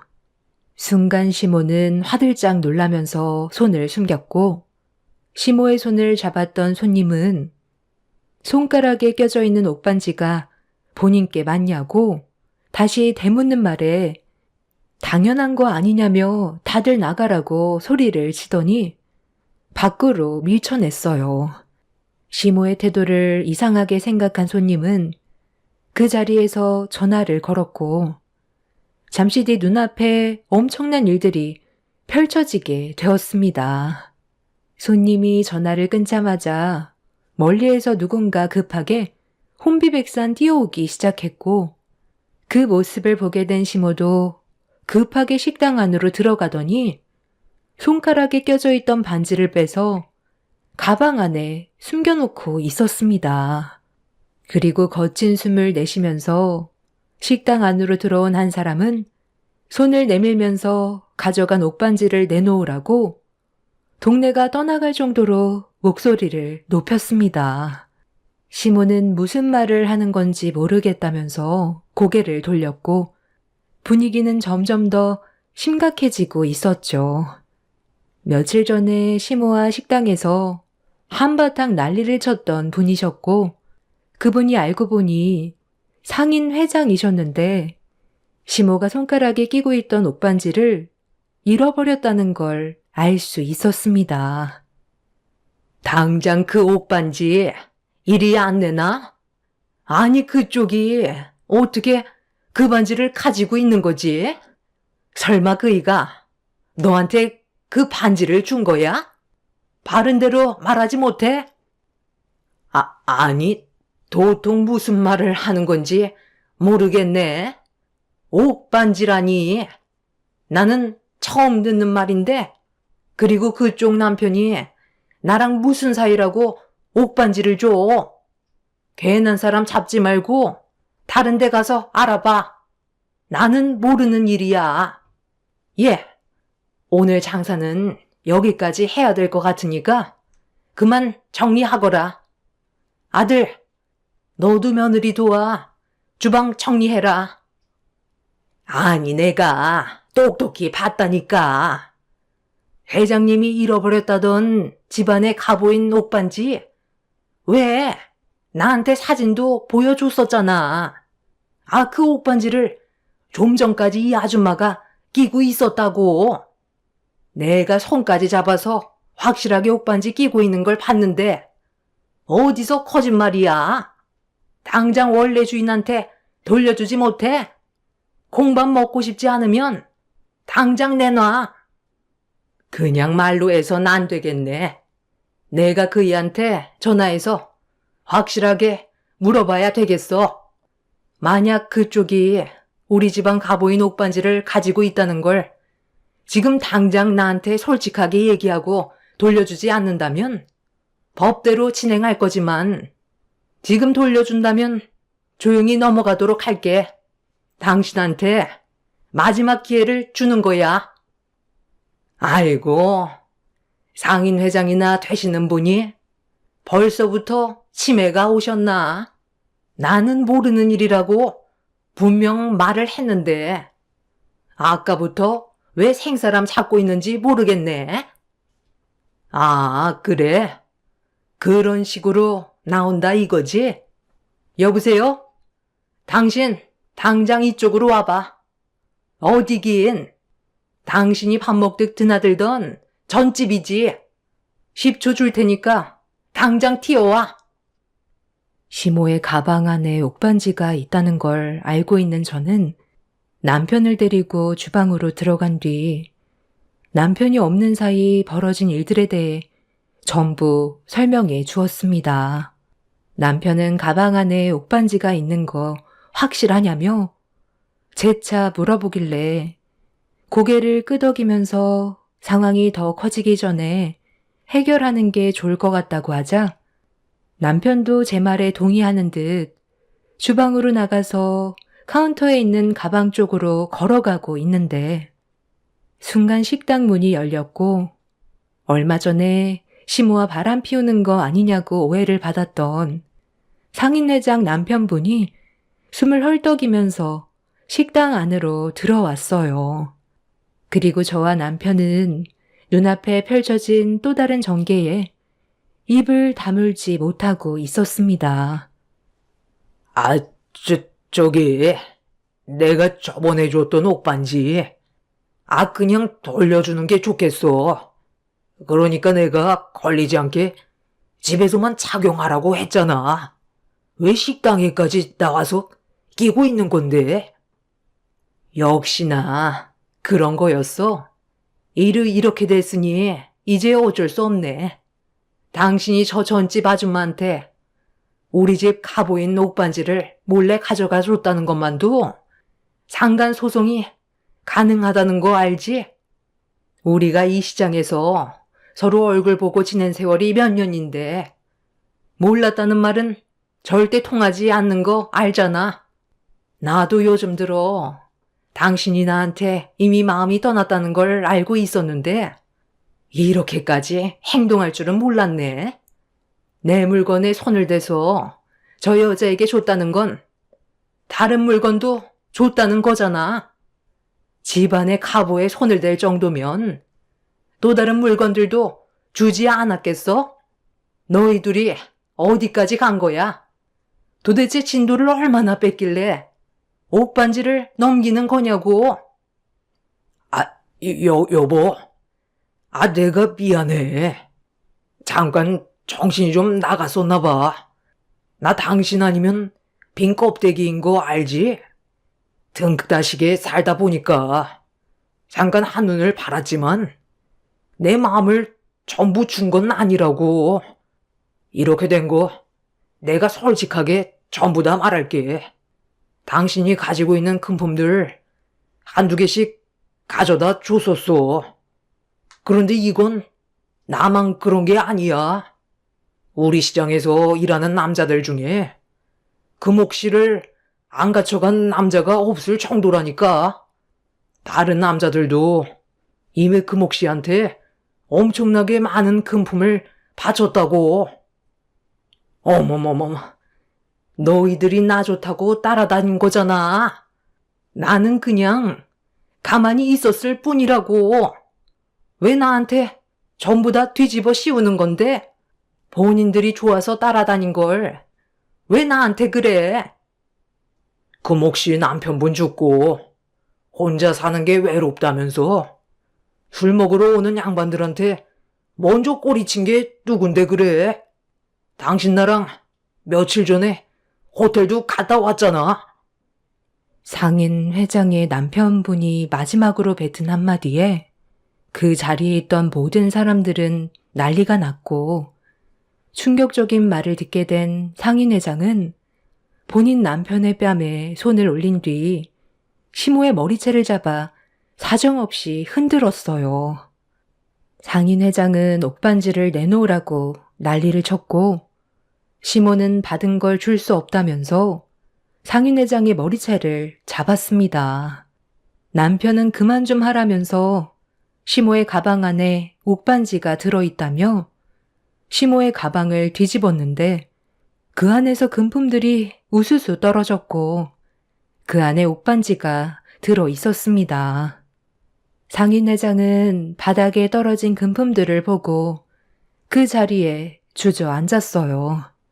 바닥에 펼쳐져 있던 금품이 거의 다 상인 회장이 가지고 있던 거라는 걸 알 수 있었습니다. 이 소문을 듣고 달려온 시장 사람들이 시모를 가만두지 않겠다면서 자기 남편과도 호텔에 드나들었냐고 식당을 난장판으로 만들었어요. 그날 결국 경찰이 식당 안으로 들어와 중재한 끝에 상황이 정리되는 듯 싶었지만 시장 상인분들도 똑같이 금품이 없어졌다는 말에 시모의 집에까지 찾아가게 되었습니다. 그리고 그 안에서 다른 상인분들이 착용하던 금품들이 쏟아져 나왔고 시모는 그 자리에 주저앉아 전부 다 자기 거라며 주는 대로 받았을 뿐이라고 땅을 치셨습니다. 이 문제로 많은 사람들에게 상간소송을 당했고 시모는 시장에서 결국 내쳐지게 되는 안 좋은 결과를 겪게 되었습니다. 남편도 시모의 상상하지 못했던 충격적인 행동들 때문에 많은 실망을 했는지 지금까지 얼굴을 안 보고 지내고 있어요. 시모는 시장 상인분들과 법적인 문제를 해결하고 식당을 정리한 뒤 자숙하는 중이세요. 시모의 이중적인 성향 때문에 많은 사람들이 상처를 받았고 지금은 연을 끊어버렸지만 다른 곳에서 또 다른 사고를 칠까봐 걱정이긴 합니다. 그런데 최근에 상인분 말로는 돈 많은 남자 하나 붙잡아서 살고 있는 것 같다는데 저희 가족에게 피해가 가지 않았으면 좋겠어요. 올해 명절에는 왕래 없이 조용히 넘어가겠지만 점점 불안해지는 마음은 왜 드는 걸까요?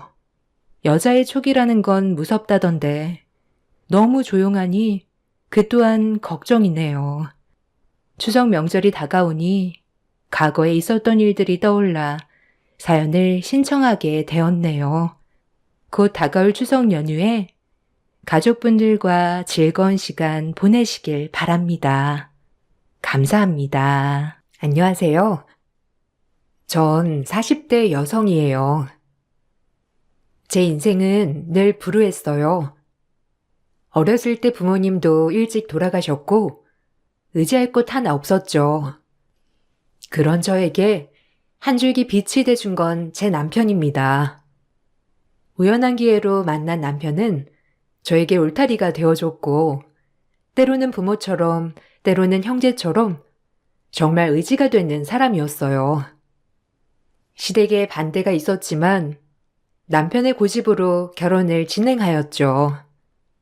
그때부터 전 혹독한 시집살이에 시달려야만 했어요. 남편도 이 집의 입양 자식이었기 때문에 시어머니는 저희를 쌍으로 싫어했죠. 알고 보면 남편도 참 불쌍한 사람이었어요. 아버님 친구분 부부가 다 돌아가시는 바람에 때마침 아버님에게 입양이 된 거예요. 어머님은 그런 남편을 못마땅히 하셨고 지금까지 자식으로 인정받지 못하고 구박 속에 살았다고 했어요. 마음이 아팠어요. 모 눈엔 뭐만 보인다는데 어쩜 끼리끼리 만나니? 아유 짜증나. 아니 네 아버지는 왜 꼭 한 집에 같이 살아야 한다는 거야? 아우 짜증나. 안 그러니? 네가 좀 말해봐라.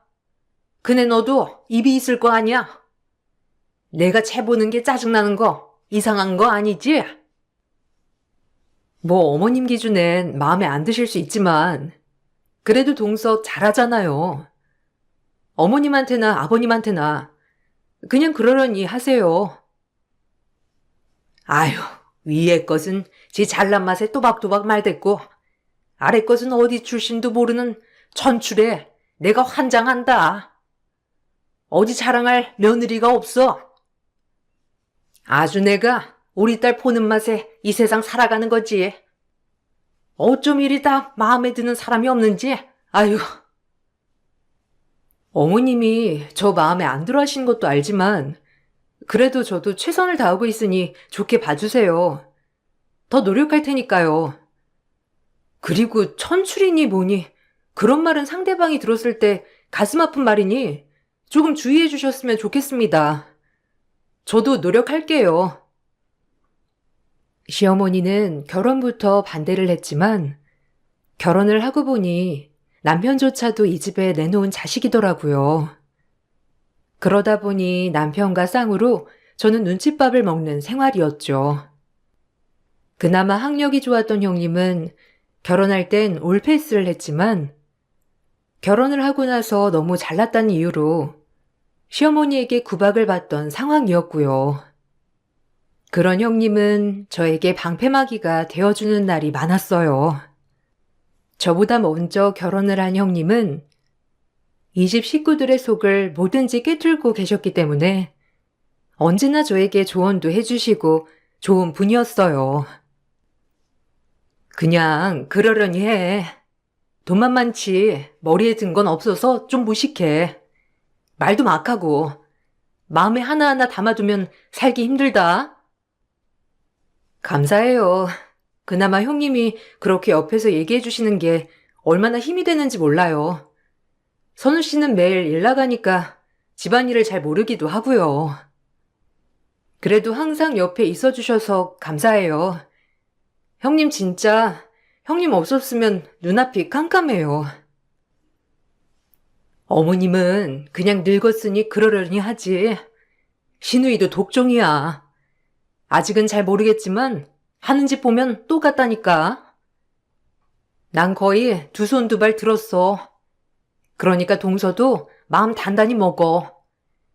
이 집에서 동서도 꿀릴 거 전혀 없으니까 내실을 키우란 말이야. 아, 네, 조언 감사해요. 결혼한 지 얼마 되지 않아서 이 집안에 대해 잘 몰랐는데 그래도 형님 덕분에 파악하기 쉬워요. 형님은 저보다 결혼한 지 5년이나 먼저 되셨어요. 처음엔 학벌도 좋고 영리한 형님을 어머님이 점 찍어서 결혼까지 시켰다고 했어요.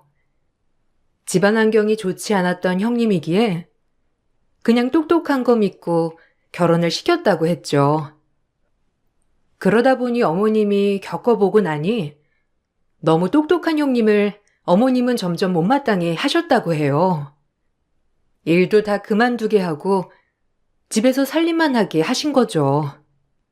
그리고 시누이, 이 집안의 셋째 막내죠. 시누이였지만 저보단 나이가 많았어요.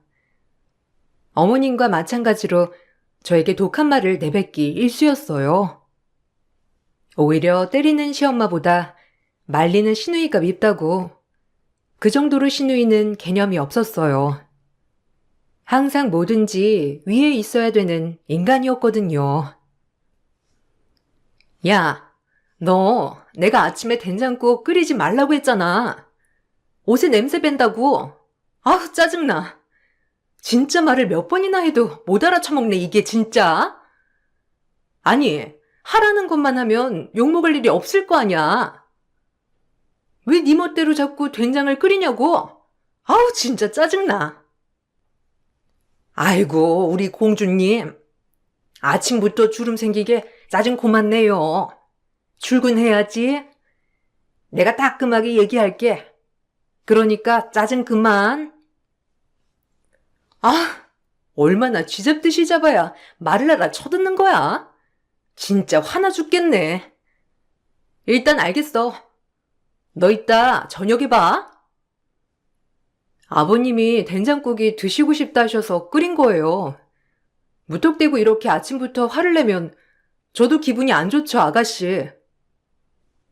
아빠가 죽으라면 죽는 신용도 할 거니? 이게 어디서 말대답이야? 천의 고아 주제에? 시집 자라서 너 팔자 폈다고 생각하지? 웃기지 마. 작은 오빠가 뭐 하나라도 물려받을 줄 알아? 어차피 작은 오빠도 우리랑은 남이야. 알아? 아유, 웃겨. 아가씨, 오빠 얘기 그렇게 하는 거 너무한다고 생각 안 해요? 그래도 몇십 년을 같이 살았는데 그렇게 남처럼. 아우. 신우는 아나무인의 끝판왕이었어요.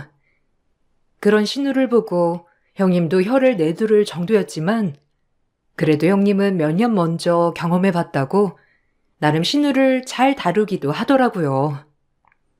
남편은 새벽같이 출근하고 늦게 오느라 사실 별다르게 위로가 되진 못했어요. 가뜩이나 입양하라고 남편도 상처를 많이 받고 자란 듯해서 저 역시도 얘기를 하지 않게 되었고요. 그런 고된 시간이 지속되었죠. 과연 형님이 없었다면 이 결혼 생활을 어떻게 헤쳐나갔을까 하는 마음이 들더라고요. 그 정도로 마음이 안 좋은 나날들이었어요. 미안해. 내가 힘이 돼줘야 하는데 솔직히 집에 없어도 안 봐도 훤해. 수인이랑 엄마랑 얼마나 너 들들 볶을지. 내가 힘이 없다. 강력하게 분가를 얘기했어야 했는데 아버지가 반대가 너무 심하셔서 이해해줘. 조금만 참으면 기회 볼게. 아니야. 자기도 힘들잖아. 나 참을만 해. 그래도 형님이 옆에서 많이 도와주셔. 같은 며느리끼리 있으니까 의지도 많이 되고. 다행이다. 형수님 진짜 고맙지. 나중에 내가 형수한테 거하게 한번 싸야겠어. 조금만 힘내줘.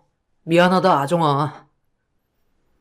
그런 힘든 시간이 지속되고 있을 때 형님과 신우가 한바탕 하는 사건이 벌어졌어요. 형님 방에 있던 비싼 아이크림이나 향수를 신우이가 멋대로 쓰는 일이 잦아졌기 때문이죠. 몇 번 주의를 줬지만 신우이는 아랑곳하지 않고 자기 것처럼 쓰고 있더라고요. 그걸 말리는 사람은 아무도 없었고요. 신우의 모든 행실을 망친 건 시어머니라고 생각할 정도로 인간 말종이 되어가고 있었어요. 아가씨, 제가 몇 번이나 말씀드렸죠? 남의 거 함부로 쓰지 말라고. 아니 어쩜 이리 경우가 없어 사람이? 그렇게 돈도 많으면서 좀 사서 쓰세요. 도둑고양이도 아니고 매번 뭐 하는 짓이야 진짜. 격이 안 맞아서 상종할 수가 있나. 아유. 뭐라고? 아니 언니 좀 쓸 수도 있지. 쪼잔하게 그런 걸로 왜 그래요? 그리고 막말로 바쁘니까 그냥 찍어 바른 거지. 뭘 그런 걸로 유난이야 유난히? 쟤 혼자 잘났지? 친정은 뭐 볼 것도 하나도 없는 주제에. 뭐가 그리 콧대가 높아선. 뭐라고? 친정이 어떻게, 뭐 어때? 넌 부모 잘 만나서 이렇게 편히 사는데 남들은 우스워 죽겠지? 제 힘으로 뭐 하나 할 수 있는 것도 없는 주제에 부모 믿고 그만 나대. 알겠니? 봐주는 것도 정도 것이니까. 무식하게 못 배워 처먹어서 하는 짓 하군. 형님의 말이 끝나기가 무섭게 시어머니가 언제 오셨는지 형님의 뺨을 내려치더라고요. 전 그 자리에서 놀라 시어머니를 중재시켰지만 역부족이었죠. 시어머니는 본인 딸에게 저렇게 말한 것을 못 견뎌 했어요. 그래서 형님에게 뺨때기를 날린 거죠. 형님은 뺨 한 대를 맞고 분이 안 풀리는지 신우의 뺨을 한 대 치더라고요. 어머님은 그 모습을 보더니 소리를 지르고 난리가 나셨죠. 이게 미쳤지? 네가 어디라고 감히 내 딸을 가르쳐? 고학력 스펙자라고 구질구질한 친정도 감수하고 결혼시켰더니 아주 뒤에 아무도 없지? 어떻게 감히 신우이한테 이렇게 막말을 해? 막말로 그거 좀 쓸 수도 있지. 얼마니? 얼마면 되냐고? 당신 딸이나 잘 가르쳐요. 참은 것도 한두 번이지. 어디서 행패야? 그 엄마의 그 딸도 아니고 어디서 쌍으로 무식하게? 뭐라고? 이게 진짜 미쳤나? 너네가 가만히 있을 것 같아? 네가 그렇게 나불대고도 우리 집에서 버틸 수 있을 것 같니? 아니, 너희들이 쫓아내기 전에 내가 나갈 거야. 본데 없이 돈만 많아가지고 사람한테 갑질하지 마. 이 무식한 것들아. 형님은 역시 대단했어요. 참지 않았죠. 전 전전긍긍 어찌해야 할지를 모르고 있을 때였어요. 어머님이 소금을 가져오라고 하시더라고요. 형님에게 뿌려버릴 거라면서 말이에요. 저에게 힘이 돼준 형님이 소금을 맞게 할 순 없었어요. 형님이 지금까지 다 옳은 말만 했기 때문이에요. 어머님은 소리를 치며 얼른 주방 가서 가져오라고 난리를 치시더라고요. 많이요. 예, 소금이나 물 좀 가져와. 정신 확 차리게 뿌려버려야지. 얼른 뭐하고 서 있어? 당장 가져오라니까. 기 먹었니? 아, 어머니, 고정하세요. 아가씨가 먼저 형님 거 쓰신 것 같은데 전후 사정은 좀 들어보고 화를 내셔도 내셔야죠. 같은 며느리라고 편드냐?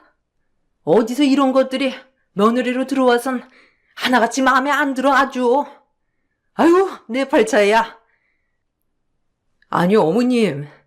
그게 아니라 일단 누가 봐도 아가씨가 잘못한 거니까요. 그러니까 고정하시고 말 좀 들으세요, 제발. 형님도 처음엔 아가씨한테 알아듣게 설명했는데 아가씨가 먼저 소리 지르셨다고요. 앞뒤 전후 사정은 파악하셔야죠. 야, 네가 뭔데 내 잘못이래. 이게 미쳤나? 요새 푸닥거리 좀 털했더니 정신 막 갔니? 아, 엄마, 이것들은 진짜 다 왜 이래? 더 이상 듣기 싫은지 형님은 방을 나섰고 집을 나서더라고요. 전 그 길로 형님을 쫓아갔어요. 저에게 힘이 돼주었는데 전 아무것도 못해드린 것 같아 미안한 마음이 더 컸거든요. 형님과 전 한 포차에 들어갔어요. 형님은 참았던 눈물을 쏟아내더라고요. 나 이혼할 거야. 믿었던 남편도 내 편이 아니고 다 한 동소. 동서도 그러니까 맘 굳게 먹고 살아. 더 이상 내가 없으니까. 봤지? 신우인년 아나무이네. 그 엄마의 그 딸년. 나 5년 동안 진짜 참고 살았어. 처음엔 나도 동서처럼 당할 때가 더 많았지. 나도 이게 내공이 쌓여서 이렇게 된 거고. 매번 친정 얘기 들먹이는 것도 지겨워 정말. 못 사는 게 죄지, 그 집에선. 형님, 이혼하신다고요? 그럼 전 어떡하라고요? 아니, 형님도 힘드니까 그런 건 알겠는데, 그래도 좀 잘 생각해 보세요. 이제 내 한계야. 더 이상 그 무식한 인간들이랑 엮이고 싶지 않아. 이제 그 사람 사랑하지도 않고. 미안해, 동서. 형님, 제가 다 마음이 아파요. 얼마나 힘드셨으면. 오늘은 마음껏 우세요. 제가 술친구 해드릴 테니까. 형님은 그날 엉엉 울면서 이혼을 하겠다고 했고, 살아온 세월 얘기를 듣는데 눈물이 많이 나더라고요. 결국 형님은 그날 일이 계기가 되어 이혼을 했습니다. 형님이 이혼을 한다고 하자 시댁에서 모든 변호사들을 총동원해 맨몸으로 내쫓더라고요. 믿었던 아주버님마저도 형님을 보기 싫어하였고요. 참 결혼 생활이 무엇인지 새삼 다시 느끼게 되었어요. 그렇게 형님은 빈몸으로 내쫓겼어요. 아니, 빈몸으로 나가더라고요. 안쓰럽고 마음이 안 좋았지만 제가 해드릴 수 있는 건 없었어요. 오히려 이 집을 나가는 형님 발걸음이 가벼워 보인다고 할까? 참 좋아 보이더라고요. 얼마나 진절머리가 났는지 말이에요. 다 지겨워. 돈도 필요 없고 그냥 좀 쉬고 싶어. 악다구니 쓰면서 살아온 세월 너무 힘들었거든. 동서, 잘 지내. 형님, 혹시 무슨 일 생기면 꼭 연락해야 해요. 아셨죠?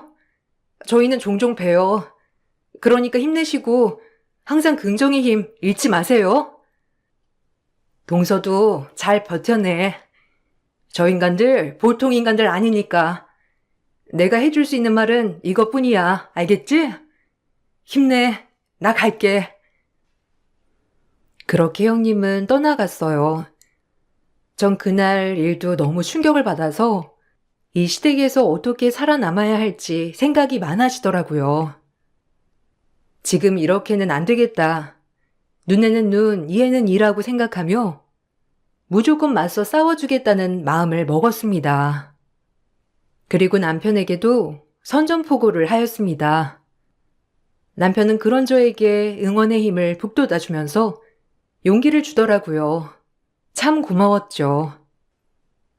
나 이렇게는 이제 안 살아. 형님 이혼으로 진짜 많은 걸 깨달았거든. 자기도 도와줘야 해. 나 자기가 아주버님처럼 변한다면 나도 믿을 구석이 없잖아. 안 그래? 그러니까 당신도 많이 응원해줘. 내가 진짜 형님 몫까지 맞서 싸워줄게. 그럼 난 영원히 당신 편이야. 그러니까 절대 그런 걱정 마. 나도 형수 일은 마음이 참 안 좋아. 계속 신경이 쓰인달까? 예, 걸레질 좀 빡빡해라. 너 들어오면서 아줌마도 다 내보냈는데 네가 해야지, 안 그래? 배운 게 없으면 몸으로라도 때우란 말이야. 아니요, 아주머니 다시 부를게요. 월급은 그이가 준다고 이미 말했고요. 저도 이제 좀 제 일을 찾아보려고요. 집에만 있으니까 영 안 될 것 같기도 하고. 저도 일하고 싶어요, 어머님. 그러니까 아주머니는 제가 다시 알아볼게요. 어머님 신경 안 쓰이게요. 너 약 먹었니? 네가 어딜 나가서 일을 한다는 거야? 그냥 집에 처박혀 있어. 어디 여자애가 나가서 바깥 일을 한다고 해? 하고 싶은 건 해봐야죠. 그리고 아가씨도 저렇게 사회생활 하는데 저라고 못할 거 있나요? 안 그래요? 저도 해야죠. 웃기지 마. 절대 안 되는 줄 알아. 선우가 너 일하라고 하디? 내가 선우 이걸 그냥? 하여튼 마음에 안 들어요, 아주. 어머님은 절대 안 된다고 했지만 남편의 응원이 있었고 또 시아버님이 허락해 주셨기 때문에 전 일거리를 찾아보기로 했어요. 그래도 경력이 좀 단절되었기 때문에 막상 복직을 하려고 하니 일자리는 없더라고요. 그때 마침 저에게 기막힌 아이디어 하나가 떠오르더라고요. 전 남편에게 제 아이디어를 설명했어요. 남편도 좋은 아이디어라고 용기를 북돋아 주었죠. 나 장사 한번 해볼까? 사실 전부터 해보고 싶었는데 학교 근처에서 컵밥집 하는 거 어떻게 생각해? 안 되려나? 장사 힘든데 할 수 있겠어? 네가 해보고 싶은 거 있으면 난 뭐든 환영이야. 그렇지만 네가 힘든 건 싫어. 힘들어도 뭔가 재미는 있을 것 같아. 그리고 잘 될 것 같은 느낌도 들고. 그러니까 자기가 나 응원 많이 해줘. 알겠지? 제가 컵밥집을 오픈한다고 하자 시어머니와 시누이는 역시나 절 비웃더라고요. 시아버지께서 이미 제가 하고 싶은 걸 하라고 하셨기 때문에 더 이상의 반대는 없었고요. 시어머니는 비아냥댈 뿐이었죠. 하지만 개의치 않아 했어요. 꼭 제가 보여줄 거라고 다짐했거든요. 그리고 이 집에 오래 있는 것보다 바깥 생활을 하는 게 제 심적 안정에 더 좋을 것 같기도 해서 내린 결정이었죠. 장사도 지 같은 거 한다. 천박하게 컵밥이 뭐야? 꼴랑 2,500원, 3,000원 하는 거 팔아서 언제 돈 버니? 너도 참 신기하다. 내 말이, 아니, 너는 진짜 해도 컵밥이야? 아니, 딱이야. 어울리네. 너 같은 사람한테. 아주 어울리지 뭐. 아가씨, 말 좀 가려해 주세요. 네가 아니고 새언니죠. 아무리 저보다 나이가 많아도 야, 너 하는 건 아닌 것 같네요. 어디 못 배운 사람처럼 안 그래요? 아버님이 들으시면 당장 노발대발 하실 거예요. 그러니까 더 이상 말도 함부로 하지 않으셨으면 해요. 어머, 이게 진짜 돌았나? 너 아빠가 일하는 거 허락해줬다고 까부는데 언젠가 나한테 조 터질 줄 알아. 알겠어? 신우의 말을 가볍게 무시한 뒤 저는 그렇게 컵밥 장사를 하러 나갔어요. 중고등학교 근처 조그만 상가에서 시작을 하게 되었죠. 무언가 내 손으로 돈을 번다는 게 그렇게 기쁜 일인지 느꼈어요. 매번 시댁에서 핀잔만 먹다가 이렇게 내 힘으로 이뤄내니까 기분이 참 좋았어요. 장사는 잘 되었습니다. 눈꽃 뜰 새 없는 바쁜 하루가 지속이 되었고 오히려 이렇게 바쁘게 되니 시어머니와 시누이 마주할 일이 없어 좋더라고요. 그렇게 마음껏 바깥 일을 했습니다. 하지만 시어머니는 그 꼴을 보기 싫어했죠. 뭐 대단한 일 하는 것도 아니면서 그렇게 눈꽃 들 새 없이 집에 붙어 있는 나날이 없냐? 며느리면 며느리 도리를 해야지. 네가 하고 싶은 거 다 하고 살면 시집은 왜 왔어? 그냥 돈 보고 결혼했겠지. 근데 그 줄은 썩은 줄인데 어쩌냐? 선우한테 그게 다 넘어갈 것 같아? 걘 남이야. 애 아빠 때문에 억지로 입양한 남, 알아?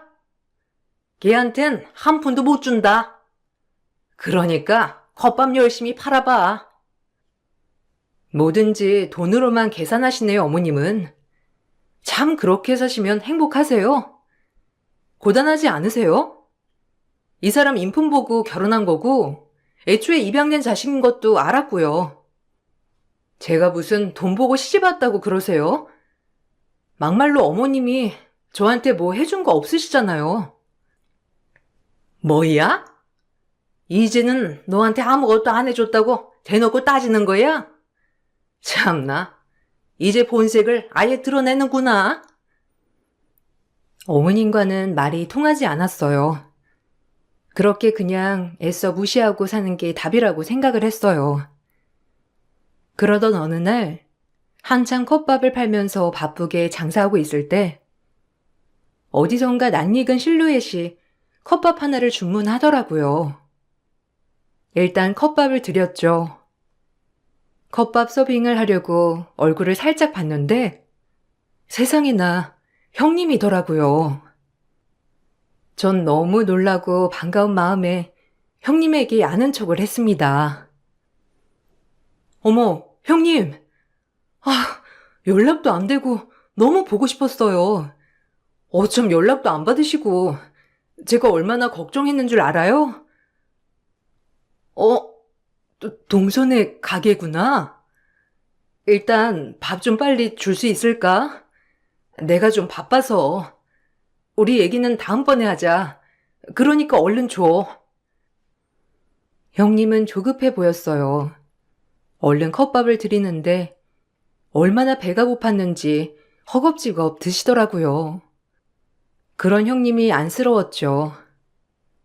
무슨 일이 있는 건지 얘기는 없었지만 짐작할 수 있겠더라고요. 빈몸으로 쫓겨난 형님은 취직 자리도 다 막히고 돈에 쪼들리고 있었던 겁니다.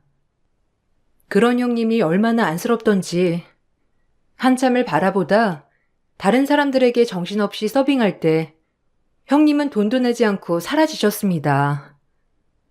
안쓰러운 마음이 들더라고요.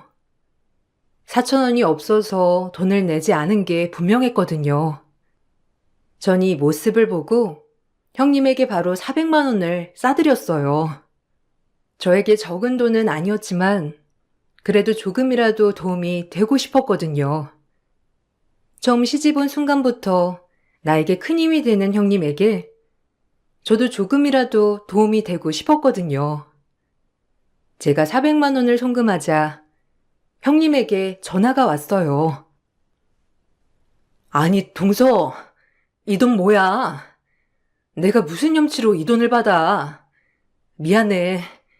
사실 내 형편이 좀 어려워, 많이. 그 집에서 빈몸으로 나오고 취직 자리도 다 막혔거든. 남편이 손을 쓴 것 같아. 내가 일하는 분야에서. 친정은 형편도 안 되고. 내 꼴 진짜 우습지? 미안하다, 정말. 동수한테 이런 모습을 보이는 게 아닌데 정말 미안해. 내가 무슨 말을 더 할까? 아니에요, 형님. 오히려 전 이렇게라도 형님에게 도움이 되면 그거면 됩니다. 울지 마세요. 제 마음이 더 아파요. 동수한테 해줄 말이 있어. 혹시 오늘 저녁에 시간 돼? 중요한 얘기 하나 해줄게. 이렇게 공짜로 받을 순 없지. 형님은 저에게 귀띔해줄 일이 있다며 저녁에 보자고 하더라고요. 그렇게 알겠다고 하고 저녁 장사를 일찍 마치고 형님을 만나러 근처 카페에 갔습니다. 형님이 먼저 와서 기다리시고 있더라고요. 그렇게 형님과 만나 얘기를 나누는데 형님이 하는 소리를 듣고 놀라 자빠지고 말았어요. 정말 상상도 할 수 없던 일이었거든요. 얼마나 충격적인 말이었는지. 동서는 모를 거야. 난 그래도 알고는 있었거든. 이건 정말 청기누설이거든. 이거 하나 풀게. 놀라지 마. 각오하고 듣고. 이 말이 얼마나 맴돌던지 전 이 얘기를 듣고 가만히 있을 수 없었어요. 그리고 곧장 날이 밝는 대로 아버님을 따로 뵈러 그 길로 달려나갔어요. 아버님은 말이 많지 않아서 딱히 저와 많이 대화를 나눠본 건 아니어서 좀 무섭기도 하였죠. 하지만 이번 일을 꼭 짚고 넘어가야 할 문제이기 때문에 아버님과 독대를 신청했어요. 아버님은 흔쾌히 받아주시더라고요. 아버님, 저 들었습니다. 선우 씨가 입양아가 아니라 아버님 혼외자식이라는 말이 사실인가요? 그동안 그럼 숨기신 거예요? 어디서 들었냐? 네 시어머니랑 아무도 모르는 얘긴데 말이야. 그래 뭐, 네가 알고 있더니 숨길 순 없지. 그래, 내 혼외자야. 그동안 말 못했던 건 혼외자라고 하면 선우를 더 괴롭힐 것이 뻔했기 때문이야. 미안하다. 진작 밝혔어야 했는데. 그럼 선우 씨는 그것도 모른 채 본인의 부모님 기억도 없이 그냥 입양된 자식이라고만 알고 있는 거 아니에요? 언젠간 말해야겠지. 이 재산 물려줄 사람이 누구냐? 선우밖에 없어. 진우는 틀렸어. 사업할 체질이 아니야. 수인이도 마찬가지로 욕심만 많지. 날 꼭 빼닮은 건 선우다. 곧 정리해야겠지. 내가 살아있을 때. 네가 알고 있는 이상 곧 얘기하마. 기다려주렴. 형님이 말한 초특급 청기 누설은 저희 남편이 사실 입양아가 아닌 아버님의 혼외 자식이었어요. 형님은 우연히 아버님의 통화를 엿듣고 아시게 된 거죠. 그리고 이 사실을 모르는 어머니와 다른 형제들은 그저 남편이 입양아인 줄 알았던 거예요.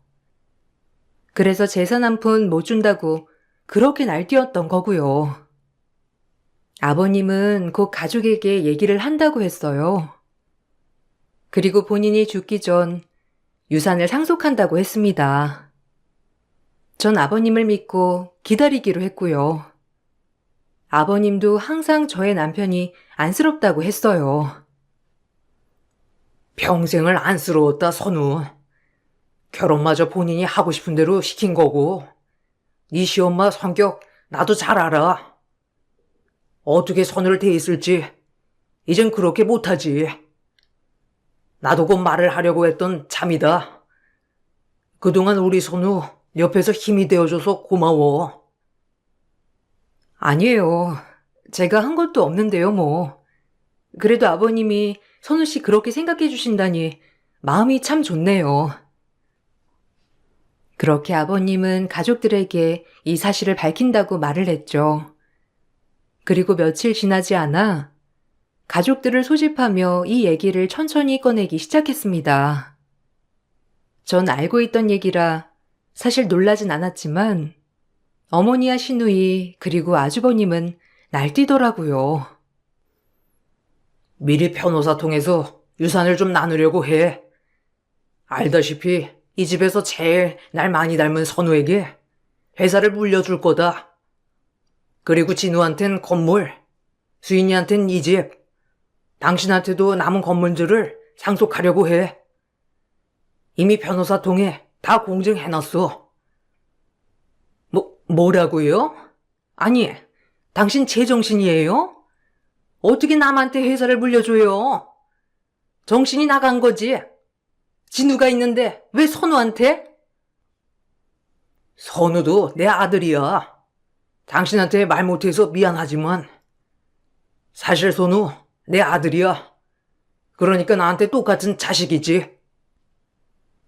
아빠, 거짓말 마. 작은 오빠가 우리 형제일 리 없잖아. 그럼 그동안 아빠가 우리를 속였다는 거야? 아니, 기가 막혀.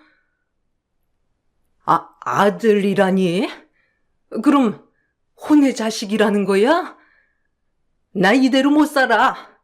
아니 어떻게 날 감쪽같이 속일 수가 있어? 남편은 너무 놀란 나머지 아무 말도 하지 못하고 눈물을 흘리더라고요. 저 역시 그런 남편을 위로해 주었고요. 시어머니는 절대 이대로 못 넘어간다고 하시며 아버님께 이혼 소송을 하신다고 하셨어요. 하지만 아버님은 눈 하나 깜짝하지 않으셨죠. 이혼해. 당신, 나 속이고 재산을 지금 거의 다 선우한테 준다는 거잖아. 난 이대로 못 살아. 내가 당신 봉양을 왜 했는데? 우리 진우 수인이 생각해서 당신한테 찍소리도 안 하고 살았어. 알아? 그런데 이제 와서 모든 걸 다 선우를 준다고? 그렇게 하시구려. 뭐 당신이 못 참는다면 그렇게 해야지 어쩌겠소. 미안하지만 선우가 내 아들인 건 변함없어. 이제라도 아들 대우해주고 싶기도 하고 그동안 내가 너무 반감만 했던 것 같아. 이걸 못 참는다면 당신 뜻대로 해야지 뭐 별 수 있나. 아버님이 어머님 뜻대로 하라고 하자 어머님은 더 억울한지 울고불고 난리가 나셨어요. 그리고 이혼을 하면 본인이 손해라고 생각을 하셨는지 그냥 겸허히 받아들이더라고요. 아버님은 워낙 확고하고 결정을 바꾸는 분이 아니었거든요. 그렇게 하루아침에 저에게 반전 인생이 시작되었어요. 남편은 갑자기 회사의 후계자가 되었고 아주버님은 밀려났죠. 일이 이렇게 되자 시어머니와 시누이는 저에게도 태도가 싹 돌변하더라고요. 얼마나 웃기던지 기가 막히더라고요. 예, 뭐 일이 이렇게 된 거 뭐 어쩔 수 있니? 그냥 그러려니 하고 생각하련다. 그러니까 우리 잘 지내보자. 선우도 내가 키워준 정이 있는데 날 내치기라도 하겠어? 억울하지만 내가 참아야지. 그러니까 너도 다 잊어라. 알겠어? 잊어지나요, 그게? 어머님 저랑 형님한테 했던 거 생각하면 그렇게 잊어지진 않죠. 저희 분가할 거예요. 그런 줄 아세요. 뭐야? 너 미쳤니? 아빠가 선우 오빠한테 회사 물려준다고 하니까 네가 지금 눈에 뵈는 게 없지? 컵밥 팔던 주제에 무슨 사모님이라도 된 것 같아? 그래봐야 아직 오빠 회사 아니야. 알아? 어디 천안 출신이 이 집에서 비빌 데가 어디 있다고? 반말하지 말랬지? 난이 새언니야. 알아? 당신들이 형님한테 한 짓, 그리고 나한테 한 짓, 내가 잊어질 것 같아? 당신들 돈으로 갑질한 거잖아. 나도 돈으로 갑질할 거야. 그런 줄 알아. 아버님도 분가 문제는 허락하셨으니 더 이상 왈가왈부하지 말라고요. 저흰 그렇게 분가를 했고 시간이 지나서 제 남편이 회사를 물려받았어요. 아버님은 경영자리에서 물러나 지금은 집에서 쉬고 계시고요. 남편이 회사를 물려받고 나니 오히려 회사 매출도 뛰고 좋은 성적을 계속 유지하더라고요. 아버님이 평생 일궈온 회사를 왜 남편에게 물려줬는지 알 것 같은 심정이었죠. 남편도 처음에 충격을 많이 받았지만 신부가 살아있다는 게 남편한텐 큰 울타리였던 것 같아요. 시어머니는 이 일이 억울한지 아버님에게 결국 이혼 소송을 걸었지만 모든 회사가 남편 손에 들어간 만큼 아버님이 가지고 있던 재산을 분할받아봤자였습니다. 그렇게 억울하게 아버님과 이혼을 하게 되었고 지금은 그냥 아파트 하나 얻어서 사신다고 하더라고요. 평생을 떵떵거리면서 사모님 소리 들으며 살 줄 알았는데 이젠 뒷방 노인네가 된 거죠. 네가 선우 좀 설득해서 우리 진우 자리 좀 마련해줘라. 갑자기 이렇게 회사에서 내쳐지면 어쩌나는 거야, 어? 네 시합이 피도 눈물도 없는 사람인데 어쩜 그렇게 자식들을 모른 척하니? 진우 자리만 마련해줘. 진우 저렇게 놀게 할 거야? 제가 왜요? 세 식구 행복하게 사세요. 어머님, 아가씨, 아주버님, 셋이 콤비잖아요. 아버님은 저희가 잘 모실게요. 그렇게 돈으로 아버님 등지실 거 아버님도 아셨겠죠. 그러니 회사를 선우 씨한테 물려준 거고요. 그냥 받아들이세요. 다 업보라고 생각하시고 이제 아가씨도 정신 차리겠죠. 없이 살면 철부터 든다잖아요. 그래도 완전 없이 사는 건 아니네요. 아버님이 그래도 그 정도 해줬으면 감지덕지죠. 지 힘으로 뭐 하나 이룬 것도 없는 게 아파트며 건물이며 뭐 만족해야죠. 안 그래요? 아, 네가 감히 우리를 모욕해? 언제까지 네가 그 자리에 있을 것 같아? 넌 그래봤자 천안 출신이야. 알겠어? 네, 잘 알겠어요. 우아한 어머님, 이제 집으로 가시죠. 더 이상 말 섞고 싶지 않네요. 그냥 편하게 꽃이나 보고 사셔요. 전 그렇게 시어머니께 통쾌한 한 방을 날렸고 남편에게 말해 형님을 남편 회사에 취직을 시켰어요. 워낙 학력도 좋고 머리도 좋은 형님이었기에 가능한 일이었죠. 형님은 고맙다며 눈물을 흘리더라고요. 전 그런 형님에게 오히려 더 고맙다고 하였고요. 아직까지 굉장히 잘 지낸답니다. 간간히 들려온 소식은 어머님, 아가씨, 아주버님은 회사를 찾아오려고 했지만 본인들에게 떨어진 유산 할당량이 있었기 때문에 역부족이었고 아주버님도 그동안 회사에서 얼마나 깽판을 쳤는지 회사 내 소문이 안 좋더라고요. 회사로 돌아올 순 없었죠. 그렇게 남편은 회사를 일으키며 승승장구해 나가기 시작했어요. 정말 꿈 같은 일이었죠. 늘 입양하라며 평생을 천대받고 살았는데 이제 모든 걸 물려받고 오히려 후계자로서 인정받고 사는 모습을 보니 눈물이 나더라고요. 정말 인생사 새옹지마더라고요. 지금은 행복하게 살고 있습니다. 아버님과 남편 그리고 또 제가 낳은 아이와 함께 말이에요. 아버님은 모든 사람을 잃고 남편을 선택했지만 절대 후회하지 않는다고 했어요. 평생 두고 갚지 못할 미안함이라고도 하셨죠. 여러분들도 앞일 정말 모른답니다. 저 역시도 이런 일이 일어날 줄 몰랐거든요. 제 글 읽어주셔서 너무 감사드려요.